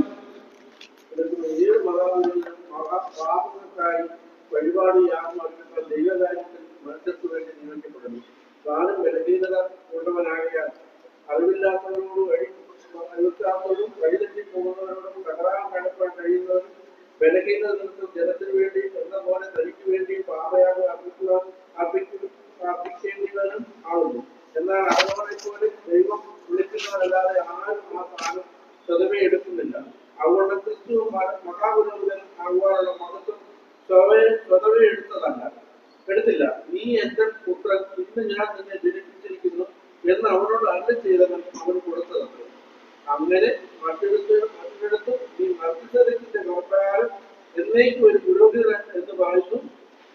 ഇതെവിടേക്കാ പറഞ്ഞിരിക്കുന്നത്? 2-ാം സങ്കീർത്തനത്തിലും 110-ാം സങ്കീർത്തനത്തിലും. അതൊക്കെ മറക്കരുത്, ഇപ്പോൾ ഓർത്തിരിക്കും. 2-ാം സങ്കീർത്തനത്തിലും 110-ലും. അതുപോലെ ക്രിസ്തു തന്റെ ഐക്യ ജീവിതകാലം തന്നെ മരണത്തിൽ നിന്ന് രക്ഷിക്കാൻ കഴിയുന്നവനോട് ഉറച്ച നിലവിളിയോടും കണ്ണീരോടും കൂടെ അപേക്ഷിക്കുകയും അതെവിടെ വെച്ച് അപേക്ഷിച്ച്? ഗെത്സമന തോട്ടത്തിൽ. എന്നിട്ട് ആ ഗെത്സമന തോട്ടത്തിൽ വെച്ച് അപേക്ഷിച്ചിട്ട് ക്രിസ്തു എന്ത് ചെയ്തു? എങ്കിലും എന്റെ ഇഷ്ടമല്ല പിതാവേ, അങ്ങയുടെ ഇഷ്ടം എന്ന് പറഞ്ഞ് ശരിയായ അനുസരണമുള്ളവനായി. മുമ്പിൽ വലിയ ക്രോസാണ് കാണുന്നത്, വലിയ ത്യാഗത്തിന്റെ ഒരു പടമാണ് കാണുന്നത്. അതിനു വേണ്ടി ഞാൻ എന്നെ തന്നെ വിധേയപ്പെടുത്തുന്നു എന്ന് പറഞ്ഞ് സമർപ്പിക്കുന്ന ഒരു പ്രാർത്ഥനയാണ്. ക്രിസ്തുവിന്റെ ഐക്യ ജീവിതകാലത്ത് തന്നെ മരണത്തിൽ നിന്ന് രക്ഷിക്കാൻ കഴിയുന്നവരോടും ഉറച്ച നിലവിളിയോടും കണ്ണീരോടും കൂടെ അപേക്ഷിക്കുകയും അഭയാജ്ഞയും കഴിക്കുകയും ഭയഭക്തി നിന്നും പുത്രൻ ലഭിക്കുകയും ചെയ്തു. പുത്രൻ എങ്കിലും താൻ അനുഭവിച്ച ഘട്ടങ്ങളാൽ അനുസരണം പഠിച്ച് തികഞ്ഞവനായി തന്നെ അനുസരിക്കുന്ന ഏവർക്കും നിത്യരക്ഷയുടെ കാരണബോധനായി തീർന്നു. ക്രമപ്രകാരം മഹാപുരോഹിതനുള്ള നാമം ദൈവത്താൽ ലഭിച്ചിരിക്കുന്നു. ഇതിനെക്കുറിച്ച് ഞങ്ങൾക്ക് വളരെ പറയുവാനുണ്ട്. എങ്കിലും നിങ്ങൾ കേൾക്കാൻ മാന്യമുള്ളവരായി നിന്നുകൊണ്ട് തെളിയിച്ചു കാലം നോക്കിയാൽ ഇപ്പോൾ ഉപദേശകന്മാർ ആയിരിക്കേണ്ടുന്ന നിങ്ങൾക്ക് ദൈവത്തിന്റെ അരുളപ്പാടുകളുടെ ആദ്യഭാവനങ്ങളെ തന്നെ വീണ്ടും ഉപദേശിച്ചു തരുവാൻ ആവശ്യമായിരിക്കുന്നു. കട്ടിയായുള്ള ആഹാരമല്ല, പാലത്തെ നിങ്ങൾക്ക് ആവശ്യമെന്ന് വന്നിരിക്കുന്നു. പാൽ കുടിക്കുന്നവൻ എല്ലാം നീതിയുടെ വചനത്തിൽ പരിചയമില്ലാത്തവനല്ലേ? അവൻ ശിശുവല്ലോ. കട്ടിയായുള്ള ആഹാരത്തിൽ നന്മ നിന്നകളെ തിരിച്ചറിയാൻ തഴക്കത്താൽ അഭ്യസിച്ച ഇന്ദ്രിയങ്ങളുള്ളവരായി നിറഞ്ഞവർക്കേ പറ്റുള്ളൂ. അപ്പൊ നിങ്ങൾ പ്രായം നോക്കിയാൽ ഇപ്പൊ നല്ല ഉപദേഷ്ടകന്മാരാകേണ്ട പ്രായമായി. ഇപ്പൊ കുറെ വർഷങ്ങളായി വിശ്വാസമായി വന്നിട്ട്. എന്നാൽ ഇപ്പോഴും കൊച്ചു കുഞ്ഞുങ്ങളെ കൊല്ലിക്കുക. ചില വല്യപ്പച്ചന്മാർ എത്ര വയസ്സുണ്ട്? 75 വയസ്സുണ്ട്. ഇപ്പോഴും പറഞ്ഞിരിക്കുക എന്ന് പറഞ്ഞാൽ കാര്യങ്ങളിലൊന്നും ഒരു ഉറപ്പ് വന്നിട്ടില്ല. ശിശുവിനെ പോലെ പാല് കുടിച്ചുകൊണ്ടിരിക്കുക. ദിവസവും സൺഡേ സ്കൂൾ കുഞ്ഞിന് കിട്ടുന്നവരുള്ള ഒരു എന്താ അരുളപ്പാടേ തനിക്ക് കിട്ടുന്നുള്ളൂ. ഏകദിവസം വായിക്കുമ്പോൾ 90 സങ്കീർത്തനം വായിക്കും, അല്ലെങ്കിൽ 91 സങ്കീർത്തനം വായിക്കും, 54 സങ്കീർത്തനം വായിക്കും, 23 സങ്കീർത്തനം വായിക്കും, 100 സങ്കീർത്തനം വായിക്കും. ഇതൊക്കെ മാത്രം എന്നും വായിച്ചിപ്പം വയസ്സ് 85 ഇപ്പോഴും ശിശു തന്നെ. അതുപോരാ, ദൈവത്തിന്റെ മക്കൾ എന്ത് വേണം? വളർന്നവരായി തീരണം. വിശ്വാസത്തിൽ എന്റെ യേശു ആരാണെന്ന് മനസ്സിലാക്കണം. എന്നെ സഹായിക്കാൻ കഴിവുള്ളവനെന്ന് മനസ്സിലാക്കണം. അവന്റെ ശബ്ദം കേട്ടാൽ അവന്റെ ശബ്ദം കേട്ടാൽ നിന്റെ ഹൃദയം കഠിനമാക്കരുതെന്ന് മനസ്സിലാക്കണം. അവന്റെ ശബ്ദത്തിങ്കിൽ നിന്നെ തന്നെ താഴ്ത്തണം. അപ്പൊ ഇങ്ങനെ ഉള്ള ഒരു പക്വതയുള്ള ക്രിസ്ത്യാനിത്വം, വിശ്വാസ ജീവിതം ഉണ്ടാകണം. മനസ്സിലായോ? നാം മറ്റുള്ളവരെ പോലെ നാം ആടുന്നവരായി തീരാൻ പാടില്ല. അപ്പം നമ്മള് ഇവിടെ ഈ അധ്യായത്തിൽ വായിക്കുന്ന എന്താണ്? ദൈവത്തിന്റെ സ്വസ്ഥതയിൽ പ്രവേശിക്കാൻ നമുക്ക് സഹായം തരാനായിട്ടൊരാളുണ്ട്. അതുകൊണ്ട് അവനിൽ നിന്ന് സഹായം പ്രാപിക്കാനായിട്ട്, കരുണ ലഭിപ്പാനും തത്സമയത്ത് സഹായത്തിനുള്ള കൃപ പ്രാപിപ്പാനുമായി നാം ധൈര്യത്തോടെ കൃപാസനത്തിന് അടുത്തോട്ട് ചെല്ലണമെന്ന് പറഞ്ഞാൽ ധൈര്യത്തോടെ നമ്മൾ പ്രാർത്ഥിക്കണമെന്ന്. ഹൃദയം നുറുങ്ങിയവർക്ക് യഹോവ സമീപസ്ഥൻ, മനസ്സേർന്നവരെ അവൻ രക്ഷിക്കുന്നു. നമ്മള് ഒത്തിരി പഠിച്ചതും ഒത്തിരി പ്രസംഗിക്കുന്നു, പ്രാർത്ഥിക്കുന്നില്ല. നമുക്ക് കൃപ ലഭിക്കുകയില്ല. കൃപയ്ക്കായിട്ട് പ്രാർത്ഥിക്കണം. ദൈവസന്നിധിയിൽ സമയം ചെലവഴിക്കണം. ജനമേ, എല്ലാ കാലത്തും അവനിൽ ആശ്രയിക്കും. നിങ്ങളുടെ ഹൃദയം അവന്റെ സന്നിധിയിൽ പകരുവില്ല. ആ ഒരു അനുഭവം നമുക്ക് അധികം ഉണ്ടാകണം. ഈ അനുഭവത്തെ കുറിച്ച് നമ്മുടെ മക്കളെ നമ്മൾ പഠിപ്പിക്കണം, നമ്മുടെ സഹോദരങ്ങളെ പഠിപ്പിക്കണം. അവസരം കിട്ടുന്നിടത്തൊക്കെ ഇത് നമ്മൾ പ്രസംഗിക്കണം. അങ്ങനെ ആയാൽ നമ്മൾ ഉറച്ചവരായിത്തീരും, കർത്താവിന്റെ ഭവനമായിത്തീരും. കർത്താവ് ഒരിക്കൽ സ്വസ്ഥതയിൽ പ്രവേശനം ഉള്ളവരായി നിത്യതയിൽ കാണപ്പെടാൻ സാധിക്കും. ആ നിത്യതയിൽ എത്തിക്കിട്ടിക്കഴിഞ്ഞാൽ ചെറിയ കാര്യമല്ല. ദൈവം തന്നെ സ്നേഹിക്കുന്നവർക്ക് കൊണ്ട് ഒരുക്കിയിട്ടുള്ളത് കണ്ണ് കണ്ടിട്ടില്ല, ചെവി കേട്ടിട്ടില്ല, ഒരു മനുഷ്യന്റെ ഹൃദയത്തിൽ തോന്നിയിട്ട് പോലുമില്ല. അന്ന് നമ്മളെ കണ്ടാൽ ആരെക്കൊണ്ടിരിക്കുന്ന മുമ്പേ നമ്മൾ വായിച്ചത് കർത്താവിനെ പോലെ, ആരെപ്പോലും പ്രകാശിക്കുന്ന വായിച്ചത് സൂര്യനെ പോലെ പ്രകാശിക്കും. ചിന്തിക്കാൻ ഒക്കും. അങ്ങനെയുള്ളൊരു നിത്യത ദൈവം നമുക്കായി ഒരുക്കിയിരിക്കുന്ന സ്വപ്നം കണ്ടുകൊണ്ട് ജീവിക്കാം. ദൈവം അതിനായിട്ട് നമ്മെ സഹായിക്കട്ടെ. ബാക്കി അധ്യായങ്ങള് വേഗത്തിൽ നമുക്ക് തീർക്കാൻ പേടിച്ചെന്ന് വേണ്ട, തീരും കേട്ടോ. സംശയം വല്ല ഉണ്ടെങ്കിൽ അടുത്ത ആഴ്ച കൊണ്ടുവന്നാൽ അത് നമുക്ക് തീർക്കാം. നമുക്ക് പ്രാർത്ഥിക്കാം.